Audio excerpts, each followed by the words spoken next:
Council special business meeting. If you would, please silence all devices. Today is Thursday, May 1, 2025. It's 1 p.m. and we're in the City Hall, John Nett's Community Wing.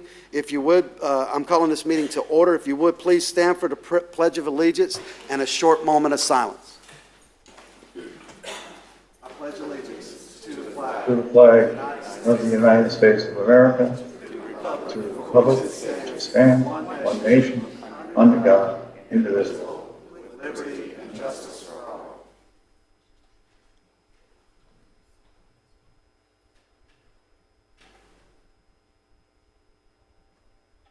Thank you. Please be seated. Ms. Cook, could you please call the roll? Mayor Norris. Here. Vice Mayor Pontieri. Present. Councilmember Navarro. Councilmember Miller. Here. Councilmember Sullivan. Here via Zoom. Okay, thank you, ma'am. Councilman Gambaro is running a few minutes late. Let's see. We're going to start this meeting with public participation. I would advise everyone not to make any slanderous statements. And if the item is on the agenda, I don't know if we could get consensus from the dais because it's only one thing on the item on the agenda here. But if it's not on the agenda, please refrain from referring to it, and the subject will come up that you're looking to make your comments on. With that being said, first person for public comment. Does anyone have any public comments? Yes, Mr. Davis.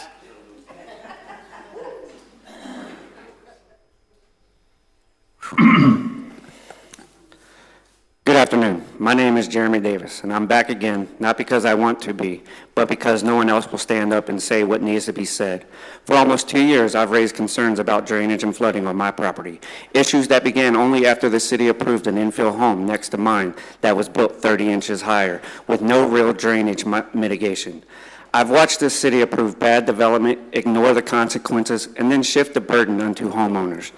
Then in April, you told the public the stormwater system had been upgraded to 42-inch pipes. So I went out, I measured it myself. The outfall pipe to the canal is 36 inches, not 42. That means the upgrade is incomplete, and the system is still bottlenecked at the most important point. Now that it's exposed, no one wants to own it. And what did I get in response? An invite to a committee, a defense of the dirt donation program, as if piles of dirt fix failed infrastructure, and no answers to the actual questions I asked. Why was the pipe size misrepresented? Why is the canal outfall still 36 inches? Who approved a 30-inch elevation next to my home without runoff mitigation? And when will someone take real responsibility for the damage that's already been done? So I will stop here for a second, because I want everyone in this room to really sit with those questions. They've been avoided long enough, and if none of you are ready to answer them today, you better be ready to explain why tomorrow. This isn't about public engagement, it's about accountability. You don't need another committee, you need to fix the pipe. You need to fix the process that allowed this to happen, and you need to stop pretending dirt, PR, and policy language are the same thing as a solution. I know most of you don't care that I keep showing up, but here's what you should care about. Every time I come back, I bring more proof, more people, and more eyes. Every time you sit in silence, the record shows it. This isn't about me raising my voice. It's about you refusing to use yours. You had the chance to fix this when it started. You had the chance to tell the truth. Now you're out of excuses and running out of time, because it's not just me anymore. The public's watching and they're done being lied to. Thank you. Thank you, sir. I would like to remind everyone, please, that this whole thing is about the investigation being presented. So if you have comments that are not in reference directly to that investigation, you're more than welcome to comment. Yes, sir. Mark Webb, Palm Coast. Yes, sir, Mr. Webb. So the first thing I'd like to request to hopefully keep from having last Tuesday's debacle is to remove the availability of proxy voting for critical and important things within this city. I too Zoom struggle Mr. Sullivan, and I have been on that side of not hearing and struggling to understand what happens, and I've been involved with some very high-level meetings. That is not appropriate, needed, or justified. When this city council meets for an implied need or requirement to pass or vote on something, every one of you should be present. That's what the city expects. If you can't be here and that happens, move it, delay it. But having an example, sadly an example of the failure of hearing, the failure of understanding a vote, to vote, I mean, if we hadn't gone around and talked to people Tuesday night's vote, we would probably have a city manager sitting here right now. Learn from our lessons, understand that there are certain things we do very well, require each of you to be present when we have an election, a vote in this case. The second thing is, I want to confirm, which Councilmember Miller confirmed, yes, there were 3 elected officials sitting on this council. You were all elected with quite a few votes for various reasons.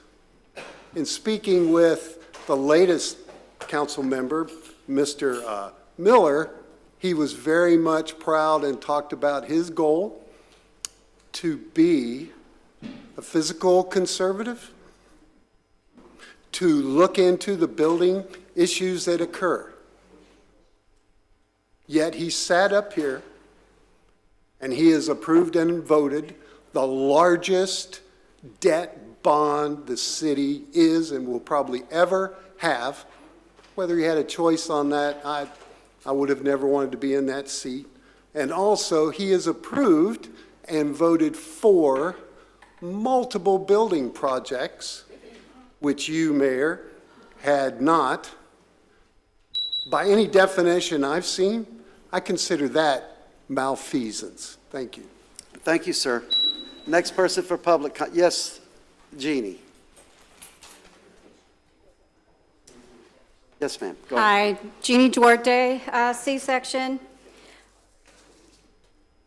This has been disturbing to watch.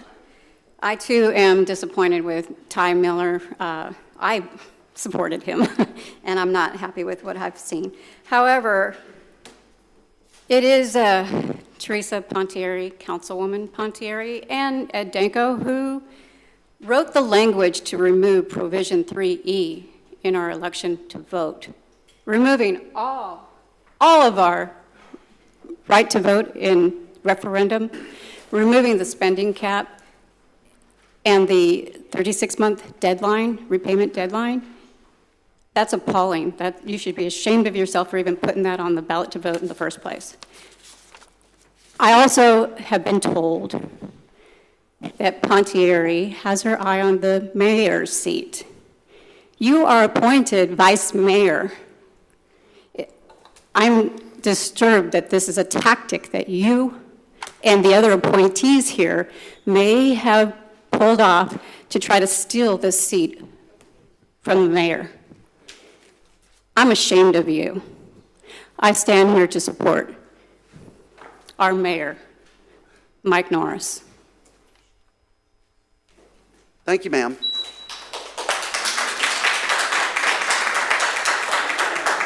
Yes, ma'am, Miss Connie. Connie Sparks, Z section. Today I was at National Day of Prayer with all the churches and all the pastors, and I am disturbed to see these people up here, other than Mike Norris, that are evil, misconduct, overspending, not helping the residents. That's why you put Mike in office. Now you want to take him out. Especially you, Mr. Gambaro. Nobody voted for you. Why are you even here? You know, Okay. I know, I'm sorry. Not you, Miss Connie. You can say what you want. Oh, Everyone I'm else, sorry. please hold it down. Okay, I'm sorry. I'm trying to keep my composure. My husband's a pastor of United Methodist Church in Palm Coast, one of the largest churches in Palm Coast. And we are here to help the community, the people, but you people that I've been coming to these meetings have done nothing for us. Nothing, except building homes, you're being paid by the developers. You know, we all know this. We're not stupid. And we are going to get you out. You, and you too. You got to go. And if we're trying to get a city manager, Miss Lauren, why don't you take the job since you're so qualified? Why don't you put your name in for it? Why didn't you ever apply for it? If you're, so great and, why do we need another assistant city manager? That's ridiculous. Pay another paycheck? More money? And coming out of our pockets? This is totally ridiculous. I've never seen anything like it in my life. I come from Philadelphia, New Jersey, and I'm ashamed to be a resident of Palm Coast, and I support Mike Norris. And we will do everything humanly possible. If I have to go to Tallahassee and talk to everybody there, yous are going, he's staying. Thank you. Thank you, ma'am. Mr. McDonald, I'm sorry. You gonna let her go before you, Mr. McDonald? Sure. Yes, ma'am. Cindy Spain. I live in the S section, and I've never done this before, but hey, there's always a first time. Just relax. Don't worry about it. Mike Norris doesn't have to be loved by everyone. I've been a military dependent my entire life. He's a strong military leader, and I think that's what we need, somebody that's going to stand up for the people who actually voted him in. You don't have to love his personality. You have to love what he's doing. It's kind of like Trump. Not everybody loves Trump, but I certainly love what he's doing. Mike is doing what we voted for him to do. And the rest of you have been a huge disappointment. People I put my name behind and voted for. I run a group of women, and just so you know, Mike, I think most of us support you and my group, and we want you to stay.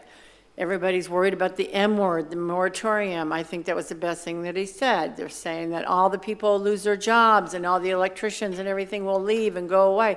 Maybe they'll actually start showing up for the homeowners that call and nobody shows up. I mean, I hear all the time where people call and try to get something scheduled and nobody shows up. So maybe these electricians and plumbers and tilers and this and that will actually start showing up for people if they don't have all these homes to build. We need to slow down the home building, get more businesses in here, establish the infrastructure does not support all this building. All that, I live in Seminole, and I'm just Seminole Woods, and I see all the building construction going on there, and it's sickening. It's why I moved to that section, because it wasn't bombarded with homes and everything else. Fortunately, I have not had to deal with the flooding issue, but I've read and I have friends that have, and it's been terrible. And until we start dealing with the swales and the drainage in this city that can handle the people and get our water better, we don't need any more building. I think your moratorium was great, and I think we need to stick with that. But we need to stick with Mike, because that's who we voted for. And like I said, we don't have to love his personality. We just have to love what he does, and that's what he's doing. Thank you, ma'am. Next person for public comment. Yes, Mr. McDonald.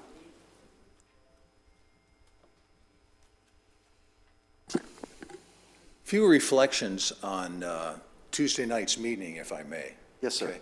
Totally the biggest circus I've ever seen in my life. I've been here before the city was a city. I've never seen anything like that in my life. It was just amazing. You know, it goes beyond out of control. It was a circus. But let me tell you about one observation that I did make. Okay, in all that chaos, okay, the mayor was the only guy who switched his vote. Why did he switch his vote? Because he wanted to get something done. He wanted to get a city manager installed here. But yet, even with him switching his vote, okay, you, sir, did not, okay? And I didn't see a whole lot of other switching going on. But of all people, the mayor switched his vote just in order to get a new city manager in the seat. That's what we should be paying attention to. okay? I'm pretty amazed at what went on that night, you know, and so leaving that aside, sometime back, about a month or so ago, I came back to you about the utilities. We talk about the utilities all the time and the millions of dollars it's going to take to fix it, okay? And we presented some numbers here. $620 million, which Mr. DiLorenzo admitted wasn't going to take care of the problem for the 19,000 units, okay, that have development orders out in this city, okay, which comes down to around $34,000 a unit. The bottom line here is, did you hear what Mr. DiLorenzo said when he walked away from the podium? The mayor asked him, does that take care of the problem with $620 million for a bond issue? No, was his answer. He wasn't real clear on that because he was walking away. No, he did not. We have a problem here. We need to get to it and pay attention. We need a city manager. You could have had a city manager the other night, okay? The mayor switched his vote in order to do it, but yet nobody else here in the council wanted to make it happen. And so the concern that I see here is I know that the acting city manager doesn't want to be the city manager. She doesn't live in the city, and she doesn't want to live in the city. So here's what the theory is that's going around, okay? The reason you voted that way the other night is maybe you're just maybe you think you're going to put Jason DiLorenzo in the seat. That's never going to happen. Thank you. Thank you, sir. Anyone else for public comment? Yes, ma'am. Go ahead, Lisa. You're closer. Oh, okay. Yes, ma'am. Good afternoon, council members and fellow citizens and Mr. Mayor. I am concerned State your name for the record, please. My name is Josephine. Yes, ma'am. And I'd like to say, yes, I am concerned about all the building that's going on over here, but that's not my main concern that's going on here. Keep the mic That is close. not my main concern that's going on here. Not that close. Just normal speak, but you got to keep your mouth towards the microphone. Okay, sure, okay. I've lived in Palm Coast for 22 years, and I have 3 grown children, a teacher, a medical IT engineer, and my youngest for the city. All of them contribute so much to this community, and I am incredibly proud. But lately, I am worried for my child, and his coworkers are working in this toxic environment. What should be a professional, respectful workplace has been turned into a chaos driven by verbal abuse and intimidation from this mayor. That's not leadership, that's dysfunction. My husband is a 21-year veteran war from Iraq. And he and I both voted for this mayor, and we both regret it now. Me too. Because my husband, despite decades of military service, has never spoke to people the way this mayor has spoken. Military service is no excuse here.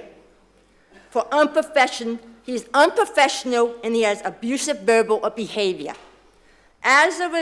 At a recent meeting, one of the mayor's supporters stood up and said she's going to get her stick to make the staff act right. That's passion, that's promoting violence. And the online threats to storm the city, deeply disturbing here. I look forward and I see the people, but I see humans, but I don't see humanity anymore. Where is the compassion? Where is the decency? The mayor even said anyone new here shouldn't be over 40 hired because they're a liability. Yet, he's over 40. That kind of hypocrisy only depends on the divide. It rules for thee, but not for me. For those of you sitting silently, asking, you really think about the harm that he is causing? This is not a joke. This is not unity. This is a workplace in crisis. I pray for resolution for our staff, our city, and all of Palm Coast. Thank you. Thank you, ma'am. Anyone else for public comment? Yes, ma'am. Okay, the gallery needs to hold it down, please. Yes, ma'am. My name's Lisa. Just, you guys have made rules to change things, We got the security out there. We're not allowed to have big posters or whatever. Can we make one more rule? And that is no cell phones up there. You guys shouldn't be receiving texts, reading from somebody, telling you what to say, what to do. phones should be put away. You're here for the people to have a meeting, have some respect, put the phones away. Seriously. You know, I've heard of other people, council members sitting up there getting texts from somebody. You shouldn't be doing that. You should be fully involved and present when people are speaking during the entire meeting. Put the phones away. You guys need to make that a rule. Shouldn't be any phones up there. It's very rude. Thank you. Thank you, ma'am. Anyone else for public comment? Yes, Gary, go right ahead.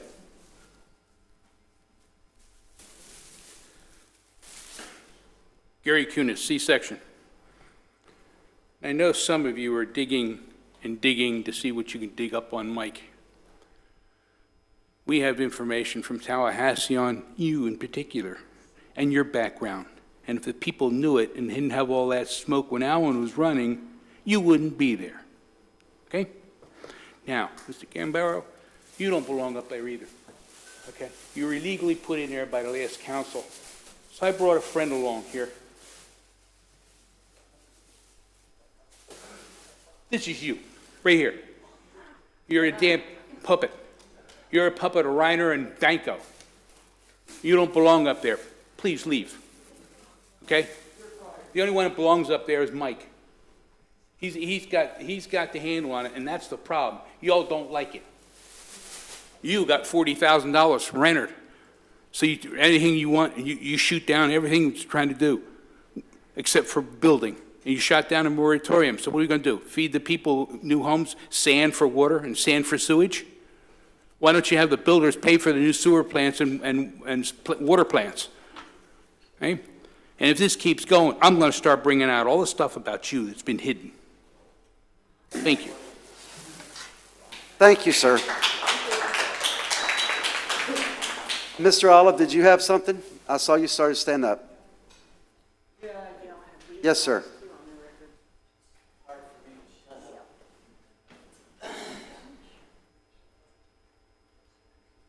Yeah, Larry Olive, F section. I listened to the person talking about military don't have respect, or they don't talk like that, or this or that. That's a bunch of baloney. Quite honestly, I spent over 20 years in the service, and I have a very hard time not using certain words at certain times when people are being stupid. Yes, sir. And I don't care, Marines, Air Force, Navy, whatever. You'll all use language during your service time that a lot of people today would say that's not acceptable, but truth is, that's the way we worked. We called each other names and we did our jobs. Unfortunately, this city council has embarrassed the city. There's so much rhetoric going around that I don't even know what the heck to believe half the time. And I sure wish and hope, well, I know Mike's probably the only glue that we have left. The rest of you need to get your acts together. We need a city people to speak up for it. And we definitely need a new city manager because she doesn't want to be here. So let her go. We would love to see somebody be in there that wants to work for the city, not for I don't know what else. That's it. Stop it. Both of you, stop it. We're not going to carry on in the gallery private conversations. If you want to have a private conversation, take it outside the door. Don't be rude. Just ask me to be quiet, and I'll be quiet. You don't have to carry on like that. Sir, if you can't be quiet, leave the room. Mr. Olive, please continue. I would love to get us a city manager that wants to manage. Most of the communities I've lived in, the mayor was the city manager and he took care of business. This is unbelievable what's going on right now. And it's hard for me to see it. Even some of my neighbors have asked, what are we going to do, sell our house and move? I hope it doesn't come to that, because I moved here for a reason, to retire and play golf at Palm Harbor. And you people up here just don't seem to understand that if we would manage things properly, including the city, then we wouldn't have to even talk about this. So, there's more I could say, but I'll quit right there. Thank you. Thank you, sir. Any-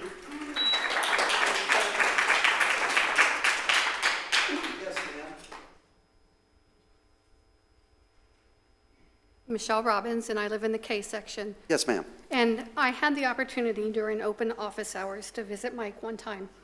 And the only thing I can say is that his heart for the city came through. It was evident, and who else is holding open office hours? That was unheard of for me. So I just think that he's doing a great job and should continue. Thank you, ma'am. And Kendra and Sheriff, if you're listening or watching the video, I did meet with Mr. Olive and the Weavers down in the S section today. Anyone else for public comment? Seeing no one come forward, we'll bring it back to the dais. Do we have any comments from the city manager? You have anything? No, Mayor. City council, any members of city council have anything? Yes, Vice Mayor. For those who, I'm not going to retort everything that was falsely stated by many people, but if anybody does want to contact me to talk to me directly about the things that have been said or thought that are simply not true, and there's a lot of it, my phone number is on the website, my email is on the website, I respond to emails, I offer people to call me all the time. Rarely do they. I often get, well, no, we don't need to talk. Okay, well, I think we do. When you have something to say about me, and I don't get to respond, nor should I respond substantively in a place like this, because I don't think that this back and forth about me personally is healthy for the city, and I'm not so self-centered that I need to defend myself up here to every little thing, but I do encourage each of you to reach out to me, and we can speak, because I would like to clear some things up that have been incorrectly stated. If you don't want to hear it, you don't have to reach out, but I welcome you to. Thank you, ma'am. Councilman Gambaro, you have anything? No, I'm good. Councilman Sullivan, you still online? You have anything? Okay, I'm the one thing I wanted to let everybody know, it was impossible to track what was going on at the meeting, at our last meeting. There was one gentleman who talked about that. It was totally garbled. I can hear clearly today, it's straightforward. I can hear the people at and all the mics are working fine. I just want to reiterate that that was a problem caused by technology, not necessarily by me. It was just almost impossible to follow what was going on at the meeting because of the garbled audio. That's it. Thank you, sir. Just maybe a couple of housekeeping items. Did the rest of the council receive the investigation concerning the terminations and suspensions in the building department? Yes. Does anyone have any comments on that? I'm sorry, Councilman Miller. Let me start by this. Had you been aware of any of that before I requested those documents? Councilman Miller, you have something? I'm going to raise a point of order. Can we cover this during council comments at the end of the meeting when it's more appropriate? Well, it's just housekeeping. I just want to make sure you guys got them and if you were aware of it before I had the city clerk send you those documents. That's all I'd like to know. Okay, if that's it, then yes, I was made aware. You were already aware of it before Several that? months ago, actually, before you Okay. brought it up. All right. I was not, I wasn't here, Okay. but I did get the message, yes. So, what about you? I have a receipt, and I was tracking, yes. Okay. All right. Let's move on. I don't have anything else to say because this is an odd situation because I'm actually the defendant. So we're going to move on. I would like to take a moment and apologize to the two finalists, Mr. Trambino and Mr. Huff, for what happened on Tuesday night during that city council meeting. I feel that both of those gentlemen were qualified for the job of city manager. I actually called both of them yesterday to personally apologize, but I want to formally apologize on behalf of the citizens of Palm Coast, and I want to apologize to them and their family because they had to make that trip down here. I hope it it wasn't just a vacation for him, okay? So if you're listening, Mr. Huff and Mr. Trambino, I completely apologize for the actions of this city. Moving on, we're moving on to item E, presentation investigation report. Ms. Fuller, if you don't mind, would you please come to the front because a lot of these issues are human resources related. And while we're taking care of that, let's see. Thank you for being here, Mr. Brandon. It's Mr. Brandon, right? Yes. Adam Brandon. Okay, so. So, Mr. Mayor, so if I can just go on here. So, Mr. Adam Brandon is the hired investigator. He does have some introductions that he's going to introduce to you guys, go over his report, and then after that, he will be open for questions. Okay, I got a couple of questions before we begin. Mr. Duffy, can we treat this meeting as a quasi-judicial matter? No. We cannot. So we cannot have anyone sworn in, correct? This is not a quasi-judicial matter. So we cannot have anyone sworn in? No, the purpose of this meeting, as directed by the city council, was to have the investigator come and discuss his investigation report. Okay. If the council wants to go a different way, we would need a consensus. Okay. Because I would like anyone that's going forward through the remainder of this briefing, I would like them sworn in. Can I get a consensus on that? I have no issue with that. Councilman Miller? Yeah, I mean, who are we swearing in? Everybody that wants to say anything going forward, it steps up to the microphone or out there as staff. Sure. Do you have any problem with that? Mr. Sullivan, do you have any problem with that? No. Okay, if that being said, Ms. Cook, are you prepared? So I'm going to jump in here. So we are not rehashing this investigation. I'm not asking that. No, I know. I'm just making sure we put this out here. So I do not want this to be a interrogation. I do not want witnesses being asked questions. Right now, at the direction of this council, Mr. Brandon is presenting his investigation. Now, if this council wants to ask other witnesses questions, that's fine. But the purpose of this meeting was for Mr. Brandon to present his investigation. Is my advice to this council that no other witnesses should be asked questions today. Okay, not even the human resources manager that all these complaints came through? I strongly advise against doing that. Well, I don't feel that way. Because this was, okay, hold it down. This technically was an informal investigation, Marcus. Am I right or wrong on that? It was an investigation. You can call it formal or informal. Well, formal investigations, you typically have people's sworn statements. That was my next question. Are all these witness statements sworn statements? This is an administrative matter in front of the city council. So there's no procedures for that. So right now, the city council directed this person to do an investigation. Yep. They did not say that things had to be sworn. There's no rules like that under your policies and procedures or under this charter that require that. Okay. City manager, has this investigation been transmitted to the Florida Ethics Commission or the governor's office? No, Mayor, I have no direction to do that, sir. They were not directed to forward that? Because I did not watch that council meeting, so I'm kind of playing catch up. Yeah, understood.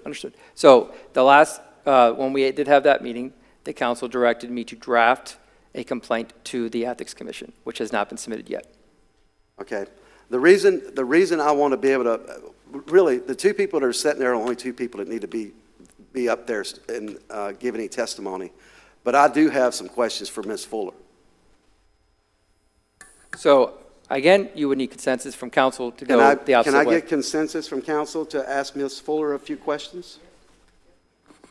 And I think in my position, I should be able to ask questions of our city's human resources manager when I've only had, I think, maybe 2 face-to-face contacts with her since I've been in office. Can we get the report first? Can we get the report? Well, we got some things we got to take care of before we get to the report, Council. Well, the action item is to receive the report. Yes. Well, let's do that. Well, but I need to be able to ask the human resources director some questions. Can I get consensus for that? I think that questions should come after the report, Well, I think is the point. But there's a few questions that need to be asked up front. Well, Mayor, respectfully, I don't think there was anything precluding you from meeting with Ms. Fuller separately rather than making it a spectacle up here. That's what it is. This is a spectacle. Okay. You're right. That is what it's being turned Oh, into. I'm just repeating what you said. I'm not saying that it is a spectacle. I think that, here's my issue, Mayor, is that we are already being opened up to legal liability for all of the things that have occurred as stated in this report by employees.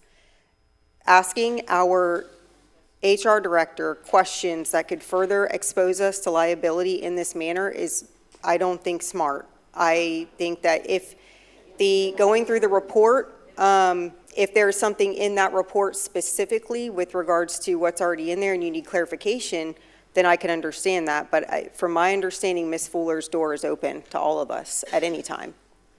Okay. All right. I got something I need to do. I'm going to hand this to you. I move that 24 hours from the end of this meeting, we as a council hold a closed-door city council meeting concerning 4 witness statements that will require discussion of matters that fall under the Florida Statute 288.075, commercial development and capital improvements, confidential records.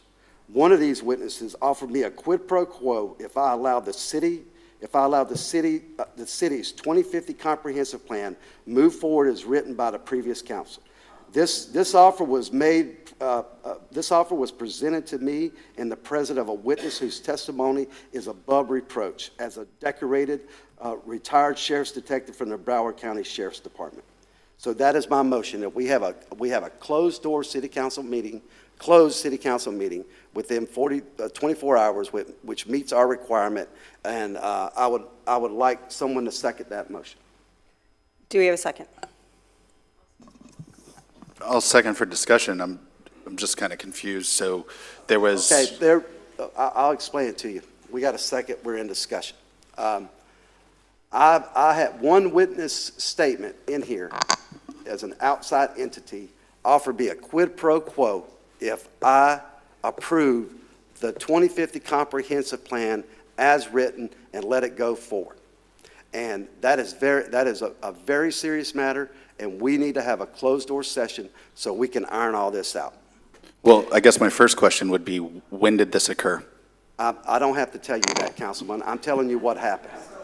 And is this witness your spouse? It doesn't matter who the witness is, Council. Broward County Sheriff's Deputy? It doesn't matter. So I made my motion, we got a second. Is there any more discussion from the dais? Why is it closed session? Because I can't discuss some of the things that need to be discussed that fall under state statute 288.075 because of confidentiality agreements signed by a lot of you and what we fall under in Florida statute.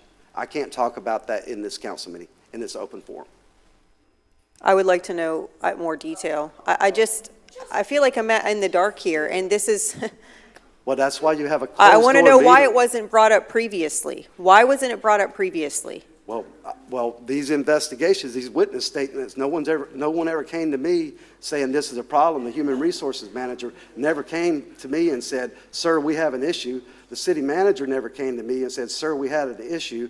The one time she did bring something to my attention, I brought the communications department together and personally apologized and explained my actions, but still it's in these reports. So what I need to discuss cannot be discussed in this open forum without violating Florida state statute. Hold it down in the gallery, please. I have the gavel, Mayor. Any other comment from the dais? I just would ask the city attorney your thoughts on this in terms of. So, yeah, I'm looking right now. I'm not aware of any special meeting that we can have. You can only have a closed-door meeting for 2 reasons. One is a litigation to discuss that, or you can have a closed-door meeting for as a council for labor union discussions. But And I am not aware of any, doesn't mean it doesn't exist, but I am currently not aware of any other exception that you guys can meet behind closed doors. I think our policies state that the mayor can call a closed-door meeting if there's something that warrants it, if I'm understanding correctly. No, I'm going to respectfully disagree. The mayor cannot call the mayor can call a special meeting, but not a closed-door meeting. Correct. Well, but it has to be behind closed door because we're dealing with Florida statute that's covered under confidentiality agreements. Again, I'm not aware of any other exception other than what I talked about, an executive meeting or a labor union discussions. We have another attorney in here. Well, I'm sorry. Can we ask, you're an attorney, Ms. Pontieri. What's your opinion on it? Do you feel as a council member that you need to know this information? Of course, and I think it should be done in a special meeting in the sunshine. We will be violating Florida statute if we have it in the open. I'm sure everyone signed confidentiality agreements. Have you brought this up with our attorney previously to have him advise you that we would violate the Florida statute? Well, I know for a fact we'll violate the Florida statute. That wasn't my question, Mayor. Did you ask our counsel for counsel before we got here today on this? I did not. Well, like I said, a lot of things have been said that have not been brought to my attention. So, I would be 100% in favor of a special meeting where we discuss what it is you're talking about. If the attorney advises that some of the things that you're referencing need to not be spoken about from the dais, we can talk about the rest of the subject matter without breaching those confidentiality issues or violating the statute per his advice. So that way, whatever it is that you're talking about, all of us can talk about in the sunshine. I would 100% be on board with that. Councilman, I'm sorry, ask Councilman if you don't mind. Mr. Sullivan, Councilman Sullivan, do you have any comment about this issue? The one comment I would have is, in my experience, 8 years on the county, silent or closed-door sessions are extremely rare. And based on my memory of those meetings, they fall in line with what our attorney has said. So I think at this point, I would just withdraw my second. You can't withdraw. Call the question. Mayor, you don't have the gavel. I can call the question. No, you can't. You don't have the gavel, Mayor. Is there any further comment before we call the vote? Kaylee, please call the vote. Vice Mayor Pontieri, No. Councilmember Gambaro, No. Councilmember Miller, No.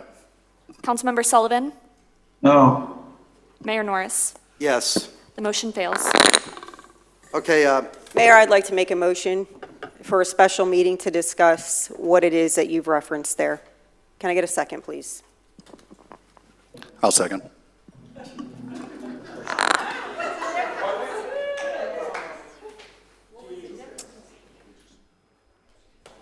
discussion?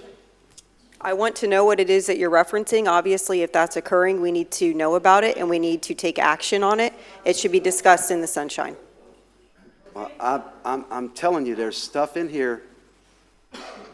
There's stuff that I've experienced since being in this office that falls under that statute because it's supposed to remain confidential. As a matter of fact, Councilman Gambaro mentioned a name of a project that was under confidentiality, and the newspaper got wind of it and started doing research. So we had to go ahead and start talking about that project, if everyone recalls that project. I won't even say the name's project because it shouldn't have happened. More conspiracies and lies. All right. My suggestion is that if... Hold it down. If there are things that you're concerned about, Mayor, respectfully, I would ask that you discuss them with Marcus so that if there is a vote for a special meeting, we can make sure we're not violating those things and he can advise us accordingly. Okay, so 24 hours from the end of this meeting, Marcus, tomorrow, we will have another meeting. No, that's Go not with what that was not what that. So, what, Ms. Pontieri, what exactly were you asking? That's not how I understood her motion. I made a motion to have a special meeting in the sunshine regarding the issues that the mayor has brought up. I think that we would have to probably pick a time. I didn't make it for any date certain. I can do it tomorrow, but that wasn't a part of my motion because I don't know what everybody else has going on. You have consensus to do it tomorrow? So I will tell you this, to do something that's 24 hours needs to be something that's in emergency status or it's such important that cannot wait. Now, if I have more information, I can advise accordingly. It might be appropriate, Mr. Mayor, that you and I have a conversation so I can advise the council, since you want to, respectfully, you want to keep it confidential, I understand. So I can advise the council more than if we do need to have it, then we can schedule it for Friday or Monday. But that would be my advice. You usually only have special meetings in 24 hours when it's in emergency status or something that has to be decided right away. Well, seeing as how this packet is supposed to be sent up to the state ethics committee, it kind of is an emergency to me. So, so that's the whole reason I was trying to do a closed door meeting where we could do it tomorrow and be done with it. But, you know. I can do it tomorrow in the sunshine, Mayor. Okay. Any further discussion? Councilman Sullivan? I'm available. Okay. Any other discussions? I'm not available. My daughter's graduating from the University of Florida tomorrow. But we'll have a quorum. Ms. Cook, call to vote. Wait, sorry, want to make sure we're clear, so we don't have to do this, like, we don't have a time, so we just want sometime tomorrow afternoon after 2 o'clock, since we need to give 24 hours notice. Since once this meeting ends, 24 hours from then. Is that the motion? Yes, it is. You didn't make the motion, Mayor, Well, Vice Mayor. well, that's what Ms. Pontier just agreed to that, so. Could I just make one point that could be a complicating factor?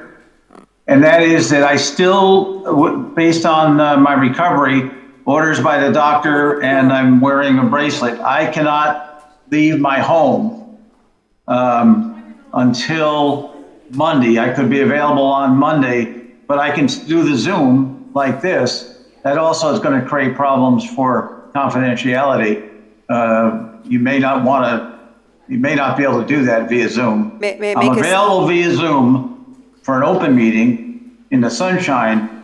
I would not be available for a closed session tomorrow, probably due to, hate to say it, due to technical difficulties. May I make a suggestion that if the concern of it being of an emergent nature is that the ethics complaint would be sent to Tallahassee with this statement included, that we agree not to send the statement to Tallahassee until after Tuesday's meeting and add it to the agenda for Tuesday. That will have a full council, which is what this type of issue warrants. I have no problem with that. Do we have consensus? I'm good with that, support yes. that. Well, we'll have to obviously pass the motion first, but in the case, I will make the motion for this issue to be added to, I will withdraw my last motion for a special meeting. I will make a motion. Can you withdraw your second? I withdraw my second. Thank you.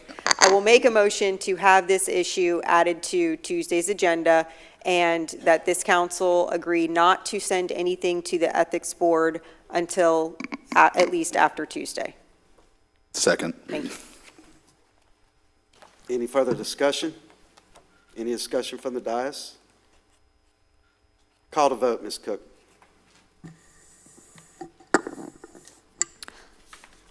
Vice Mayor Pontieri, Yes. Councilmember Gambaro, Yes. Councilmember Miller, Yes. Councilmember Sullivan, Yes. Mayor Norris. Yes. The motion passes unanimously. All right, we'll move on with Mr. Brandon's presentation of the investigation. I would like to reference something real quick, if I could. Give me a second if I can find it.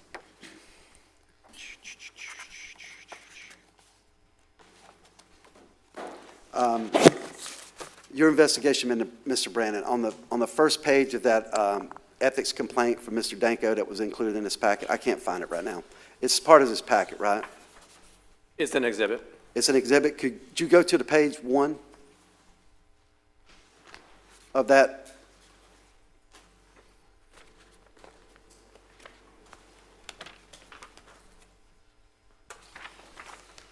Okay. Okay, what does it say about confidentiality on there?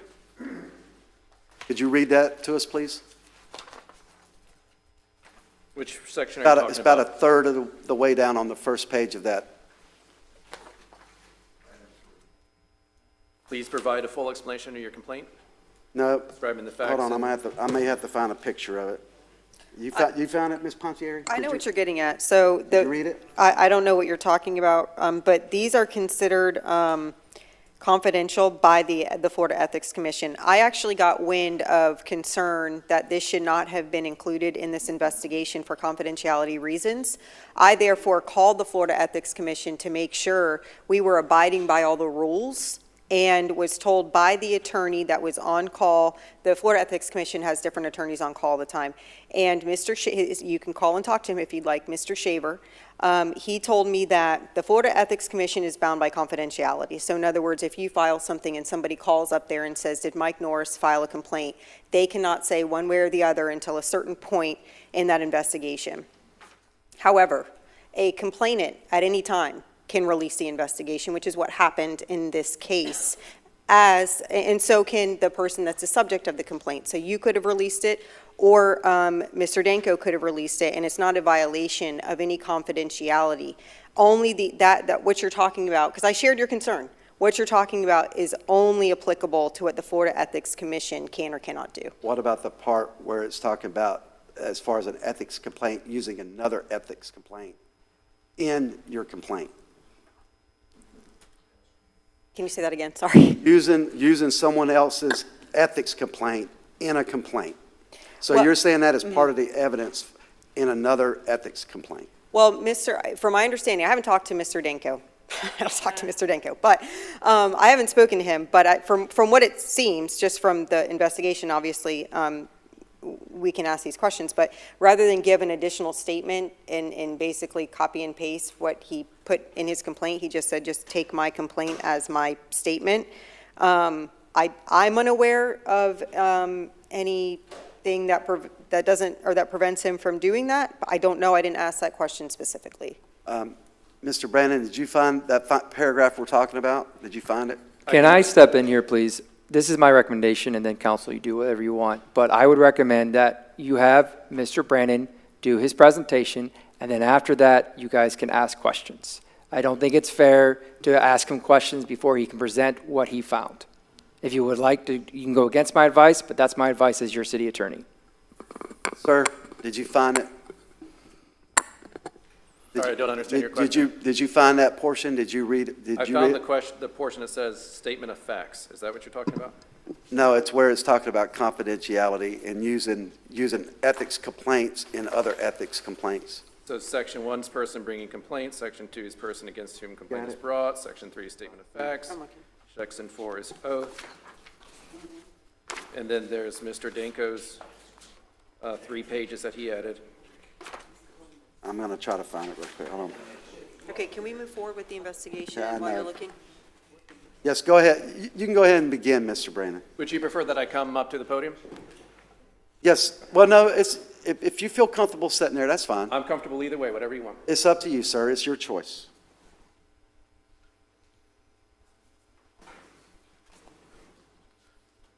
Okay, so I realize that we've already had some questions going back and forth, but just so the record Sir, is- could you please speak directly into the microphone for those listening? State your name. Can everybody hear me now? Yes. Does this work?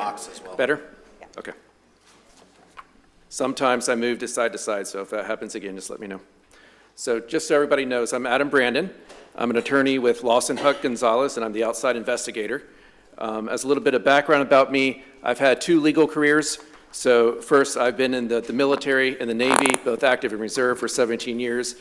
Deployed to Iraq and prosecuted terrorists in Iraqi court, have served in Gitmo, and that's pretty much all I can say about that. Currently the executive officer of a 60-person reserve unit. And then for the last 12 years, I've been practicing civil litigation at a regional firm in Jacksonville. And then a year ago, I joined my current firm, Lawson Huck Gonzalez, where we represent a lot of state agencies, local governments, and other parts of the state. This is the first engagement that we've ever had with the city of Palm Coast. I believe we bid on one before, but this is the first one that we were actually retained on. So this is my first time meeting everybody here in person. Obviously, I've talked to some of the witnesses, including you, Mr. Mayor, but this is the first time that I've ever actually come here and actually seen anybody in person, and I can say that I don't believe that I've met anybody in this room in person before this investigation. So, but that being said, happy to be in Palm Coast. I can see why the mayor was elected. I believe that the mayor is a very candid person, speaks authentically, sometimes without a filter, but I think that that type of authenticity, it's easy to see why someone would win the important position of being the mayor. Can you pause for just a second, Mr. Brandon? It's section 3, the last paragraph. It says, all complaints are confidential until a certain point in the proceedings. Do not cross-reference the filing of an ethics complaint against another person in your statements of fact.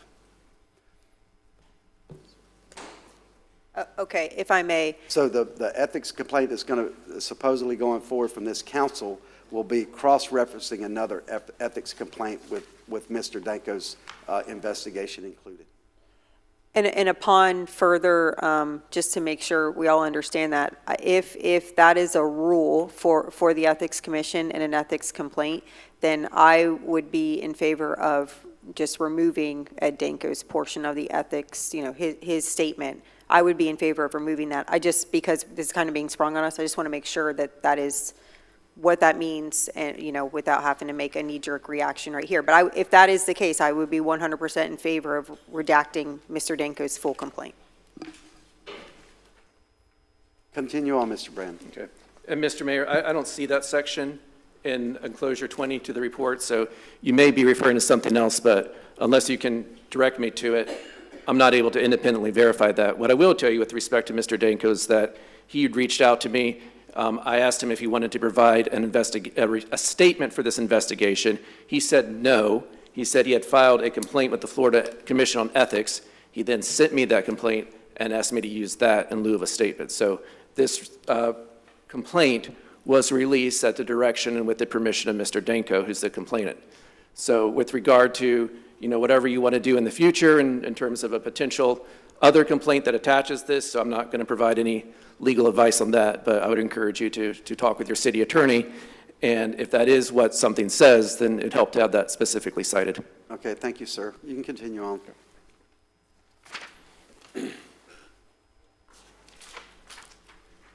So I believe, has everybody received a copy of this complaint, everyone on the dais? Okay. I believe the investigation speaks for itself. I'll just say generally that this originally came up, or at least to my attention, with regard to the conversation between the mayor and the acting city manager and the chief of staff and the city attorney who was on the phone. So I understood from the beginning that I would need to talk to those 4 witnesses, and then along the way I've been willing to talk to anybody who either reached out to me directly and said that they wanted to provide a statement, or in some cases they reached out directly to the city attorney, who then gave me their information, and so I called them and spoke with them. So that I've been willing to talk to anybody throughout this investigation, and I think in general, if you read through all the statements, you'll find that they are all very consistent with each other. You'll understand that this is not a criminal investigation. The statements were not taken under oath, but if you read them closely, compare them with each other, there are some minor variations, but in general, they say a very similar account of what happened in this situation. So with that, I'm happy to answer any questions about the report. So just let me know. So we can ask questions, right, Marcus? Councilman Gambaro, you got anything? Adam, can you walk us through your recommendations? Certainly. So for the general public that doesn't have that in front of them.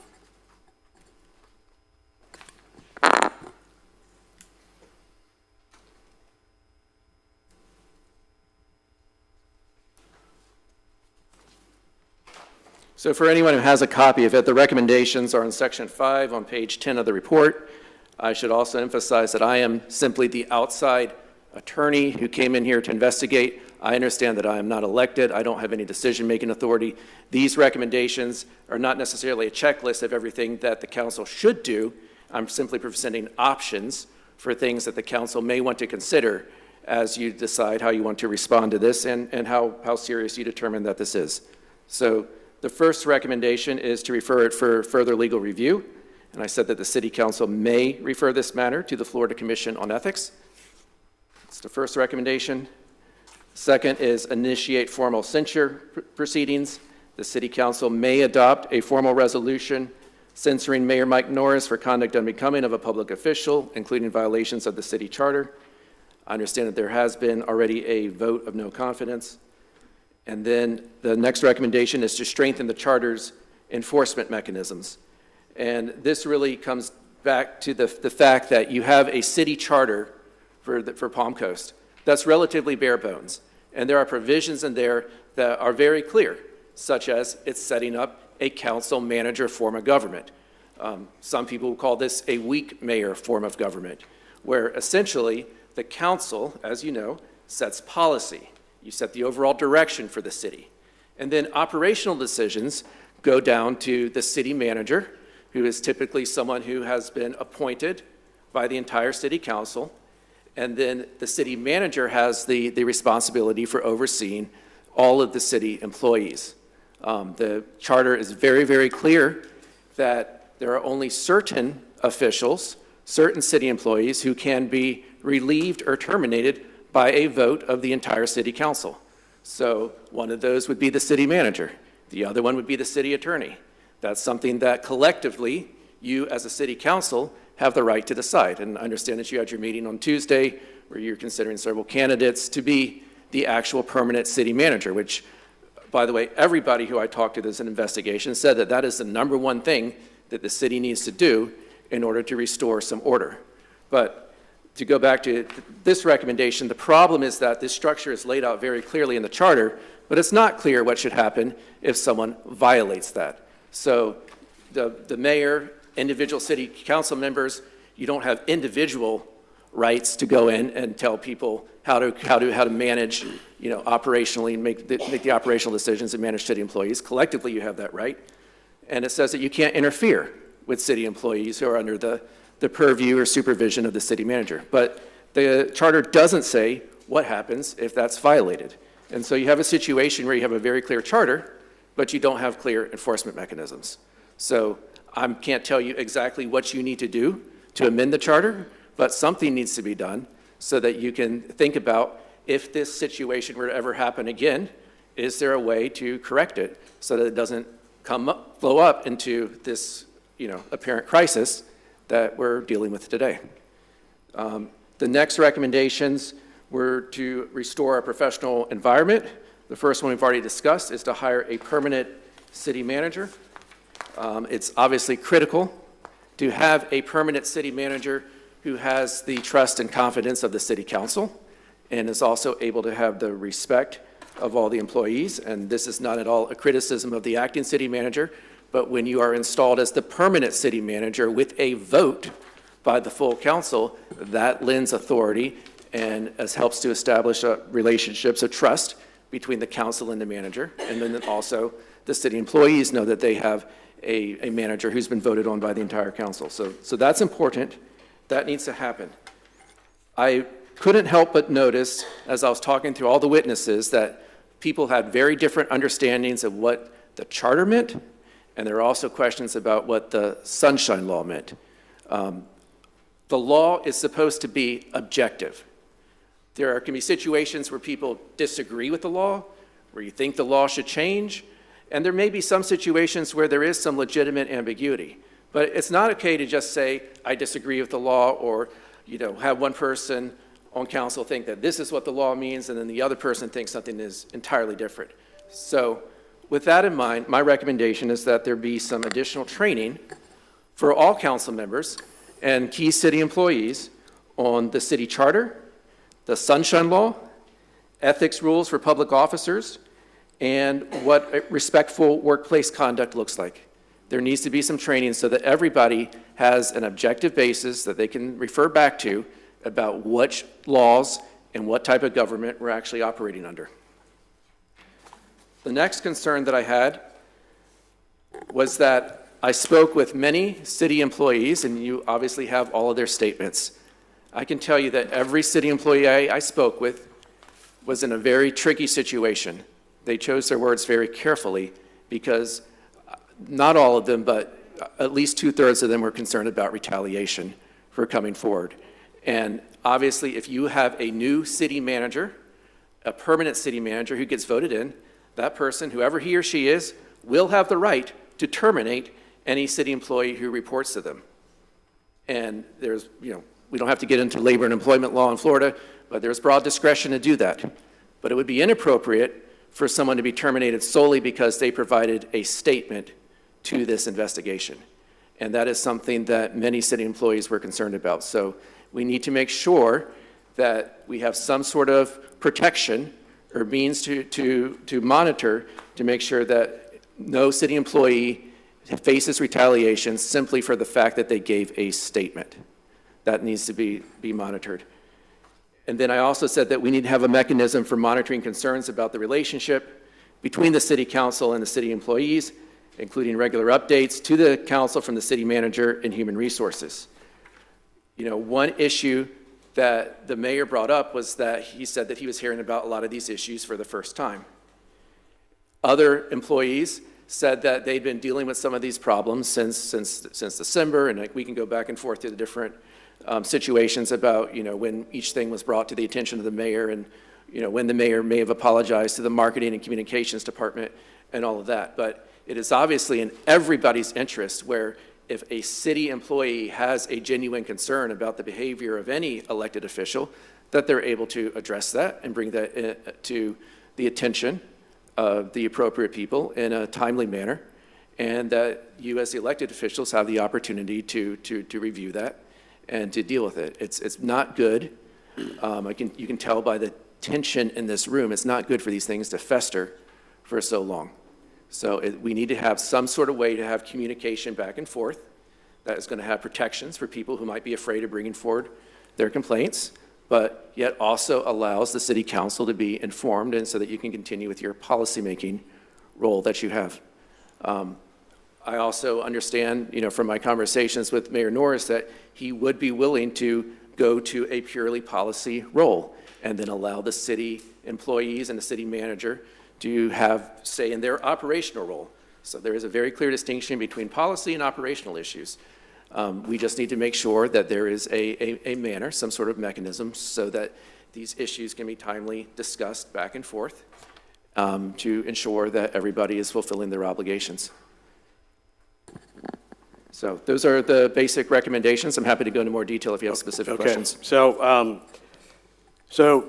in your independent assessment of all the things that have been alleged and occurred, do you believe that the mayor unilaterally attempted to obtain the resignations of the acting city manager and chief of staff? I believe he unilaterally asked for the resignations.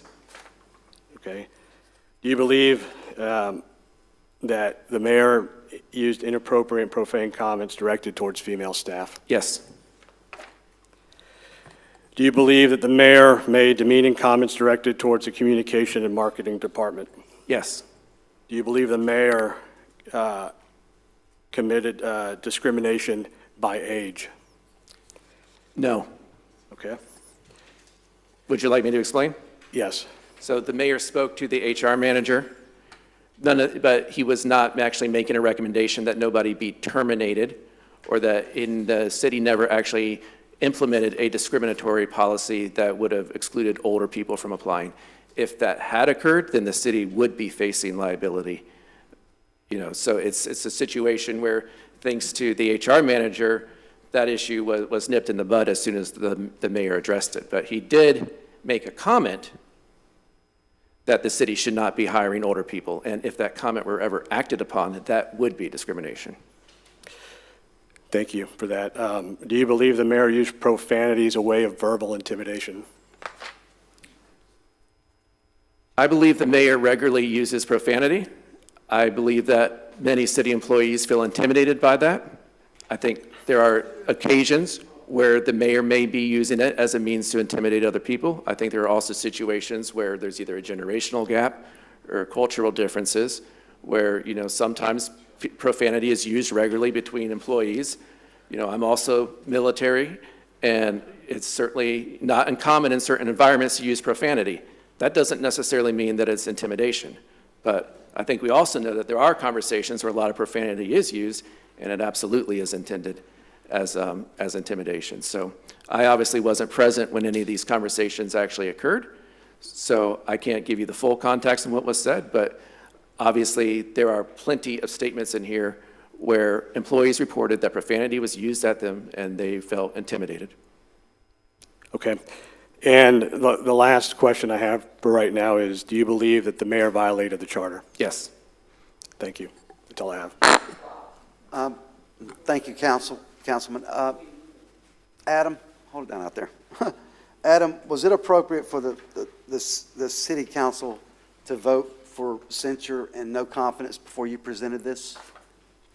I'm not going to comment on that. I'm not here to advise the city council on anything other than this report. I didn't watch that. I haven't even seen what the resolution was. Okay. So I'm not comfortable commenting on something I haven't seen or observed. All right, thank you, sir. For the record, please explain how Councilman Gambaro came to know about these incidents and accusations borne by the city manager. I have no idea. This is the first time I've ever seen or talked with Councilman Gambaro. You didn't get any statement from Councilman Gambaro? No, I did not. Okay. Did the city manager tell you how Councilman Gambaro came to know about these? I don't think so. Did she say who she reported it to, who she talked to? No. So how was it brought? And how does that work as being a conduit? Because as far as I'm concerned, since I've been in office, I was told, well, we can't talk about items discussed with you with other council members and, and working in a silo. So can you explain that to the council and to the residents? I cannot, because I have no idea how these allegations first came out. Okay. The same question would apply to the vice mayor and the Councilman Miller. I can answer your question. Did you want to ask me the same question Well, it was you the asked same Councilman question. Gambaro? It was the same question for you and the other Okay. Councilman Miller.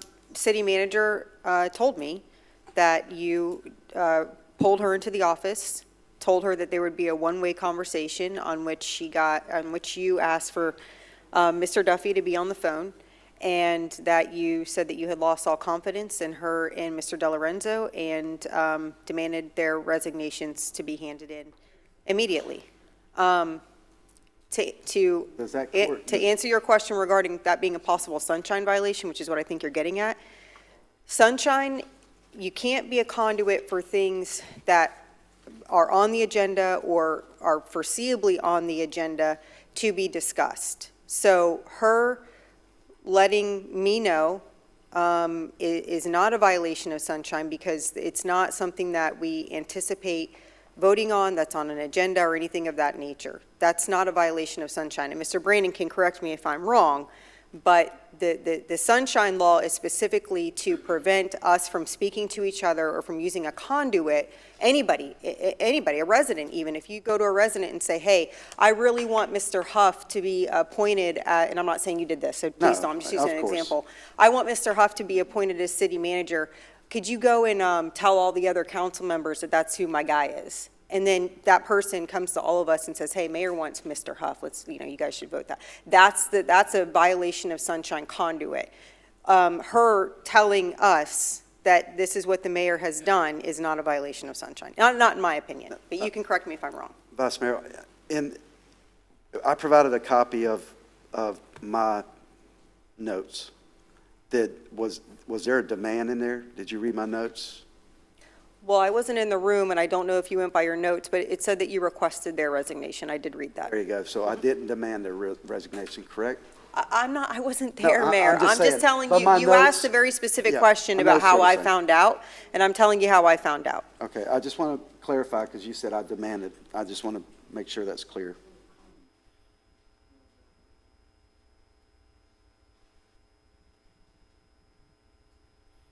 Okay, did you, Mr. Brandon, look at the possibility of violations of the sunshine laws during your investigation?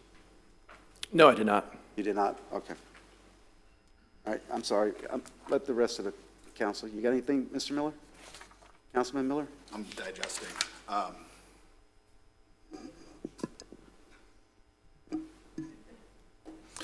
Could you please, and thank you for being here, can you please just go over kind of a summary of your findings?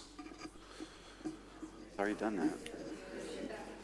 Certainly. So, Well, we got specific answers, so, I mean, we have a, would you like me to go into the termination discussion, or do you want me to go into some of the other discussions? yeah, so at one point, you kind of go through what your findings were, based on all the statements,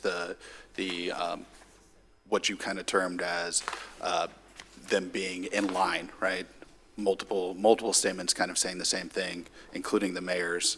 I think that's important to kind of go through and talk about what the findings were based on every statement, including the mayor's.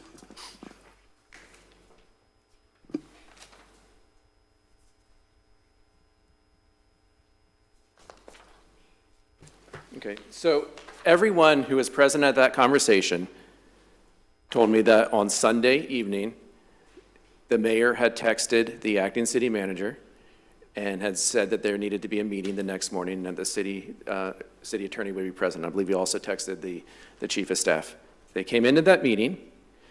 The mayor then read from what people call a script, and the acting city manager and chief of staff both took that as a demand for terminations.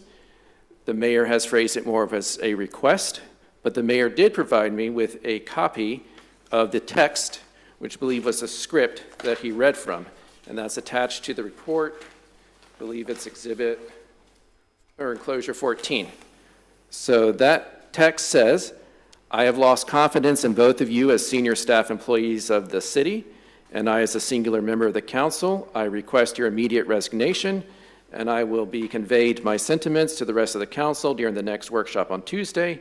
The good news is there's other senior members of the staff as well that I would also request their resignation, but we are in the middle of a hiring process for a new CM, assume that's city manager, and they are for the most part needed personnel to keep the city functioning." That was what the actual text was. The question in my mind is not whether this was a demand or a request, but whether under the charter this constituted interference. I don't see how you can take one council member asking for two key employees to resign as anything other than interference. Now, I will say there are other statements that you will see in the report that say that the mayor was trying to fire at least the chief of staff since shortly after he was elected. And then there's other statements that say at some point the mayor was telling people that he lost confidence in the acting city manager and was seeking her resignation as well. So there are a lot of statements in here saying that this was part of a long-term plan. I believe the mayor denied that part of it, but there is no dispute, no question that the mayor requested the resignation of these two city employees in this meeting. The city attorney heard that. He had not been informed about what the contents would be before. He was concerned about the statements, one, because no individual council member, including the mayor, has the right to request the resignations of individual employees. That has to be done collectively. And then two, the chief of staff is not someone who can ever be terminated by a vote of the full city council. So his involvement was problematic. So that's the situation that resulted in the text. And so that determination is what leads you to say that you believe the mayor violated the city charter? He interfered with the city employees, and that was him involving himself in an operational personnel decision that no city council member, including the mayor, has a right to make. You got anything, Vice Mayor? I do. I have a few questions. My first question is, I think you might have touched on this a little bit, but the folks whose statements you provided, how were those people chosen to give statements in this report? So as I mentioned before, there are the four individuals who were part of the actual conversation. I think that was the March 9th conversation. So I knew I was going to talk to them from the beginning. And then the city attorney, I believe, gave me the name of the HR manager and said that I should talk with her. So that's where I began. And then when I talked to every single witness, I also said, hey, if there's anybody else out there who wants to provide a statement, you have my number, you have my email, like have them reach out to me.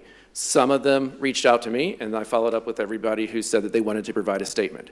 And then at some point, I received from the city attorney's office information that Mr. Danko and 2 others wanted to speak as well. So I called them and took their statements. So everything is provided, and I should also say that even though these statements are not sworn, I emailed everyone who I took a statement from back with a copy of, like, hey, this is my summary. Is this accurate? And is there anything that you want to change? Because we want to make sure that that I'm accurately reflecting what you said.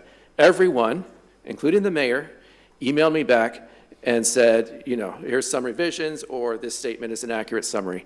And I used the versions that they sent me back so that I could confirm that they were comfortable with these statements and it wasn't just me as the investigator putting my own spin on something. Was there anybody that reached out to you to give a statement whose statement you did not take? No.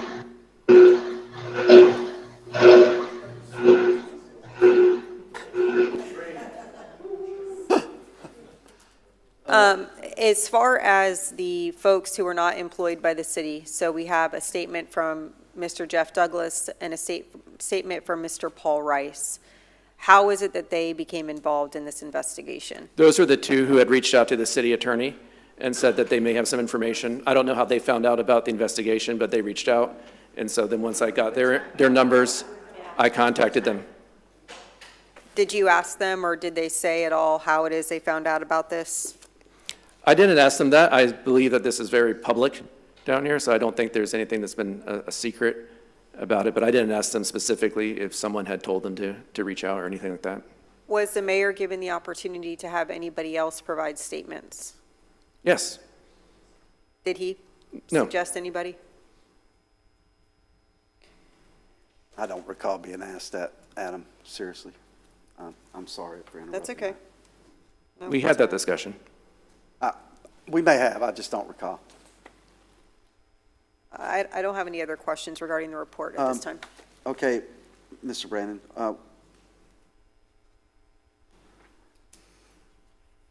Did the HR director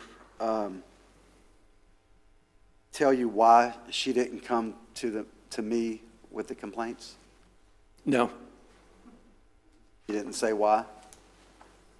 Did she say? And to be clear, I don't know if she did or did not come to you with the complaints. Oh, well, that's quite obvious. She said that she had received complaints. Okay. But she didn't, did she say that she took them to the city manager? She didn't tell me what she did with them. I just understood from others when I talked to them that at some point those complaints were requested in a public records request, and then they were public without the knowledge of the individuals who had submitted those complaints in advance. And I'm just trying to figure out why, if someone has a complaint with a new mayor, that it wouldn't be brought to his attention, especially when the mayor has a master's degree in human resources and has served as an admin officer, why a human resources manager or city manager wouldn't bring complaints to the mayor as soon as they happen. I'm just trying to. Would you like to ask Ms. Fuller? I'm just trying, well, you guys said I can't ask Ms. Fuller. No, we wanted to because- hear the report first. Oh, I'm sorry. Ms. Fuller, can you get a microphone? Absolutely, Mayor. Renina Fuller, Director of Human Resources. Okay, Ms. Fuller, if I can question you, which guess I was under the impression I couldn't ask you, can you briefly describe your qualifications as the city's human resources director? My qualifications, sir? I have a degree from Flagler College in public administration, and then I have a master's degree in administration.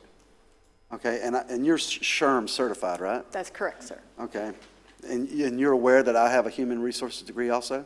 I've heard you mention that, sir. Okay. When you received these complaints, why didn't you bring them to me directly or to the city manager? Sir, I followed the chain of command. I report to Lauren, and so I sent the information to Mr. Duffy, and I believe I copied Ms. Johnston. I can't swear to that. So you had a human resources complaint, and you said you took them to the city manager, and Did and the our city city manager attorney. ever give you a disposition that she came to me with a complaint? No, sir. Mr. Duffy? Asking me? Yes, I'm asking you. Did you receive those complaints in a timely manner and you brought them to my attention? I did receive them, and if you want to have the full background, is that we discussed that with certain complaints, and when we reached out to the person that made the complaints, they did not want it to go any further. So they did not want to bother you with it. They were more of, they filed it, and then they said, hey, I don't want to file it anymore. And so at that time, we decided. Hold it down, please. At that time, it was then the recommendation not to bring it up to you. Stop, please, stop. And Ms. Fuller, you are aware that I have an open door policy? Yes, sir. And my question would be, were you trying to stack charges against me? Absolutely not, sir. Okay, I city did manager. not solicit. City manager, you and I, we had a conversation, and when the marketing and communications department had a complaint about the Christmas parade. And can you explain how that kind of happened? And when you told me about it, I told you to bring the guys in here and let's talk about it. Can you briefly describe that? And do you feel that I was trying to do the right thing and be apologetic when it was warranted? Sure, I can give some context to the conversation. I believe I was in a meeting at the time whenever the incident took place. After my meeting ended, I was walking in the hallway, and Miss Kershaw brought to my attention that you were walking in the hallway and saw the communications team meeting in one of the conference rooms, and you opened the door and started making accusations of, would you like me to finish? No, we don't have to have the complete explanation. Hold it down, hold it down, hold it down. I don't think we need to cherry pick We have what we're going to hear and not hear, Mayor. We have the statements of what was said. I just want to know, when Ms. Kershaw came to you and you came in to me, I brought the whole team in and said, I'm sorry if I upset everyone, right? I did say that? I don't recall hearing you say you were sorry, but I do remember you saying you apologize and that you were just picking. And I explained to you that one of the members of our staff, this was her very first day, and so having this type of environment on your first day wasn't very welcoming to the city and the culture that we were trying to build. So, you did address it with the communications team, but, you coming into the conference room and interrupting their already meeting wasn't warranted. They did not invite you into the meeting. They didn't understand why you were there and giving your opinion as you were walking by through the hallways. Trying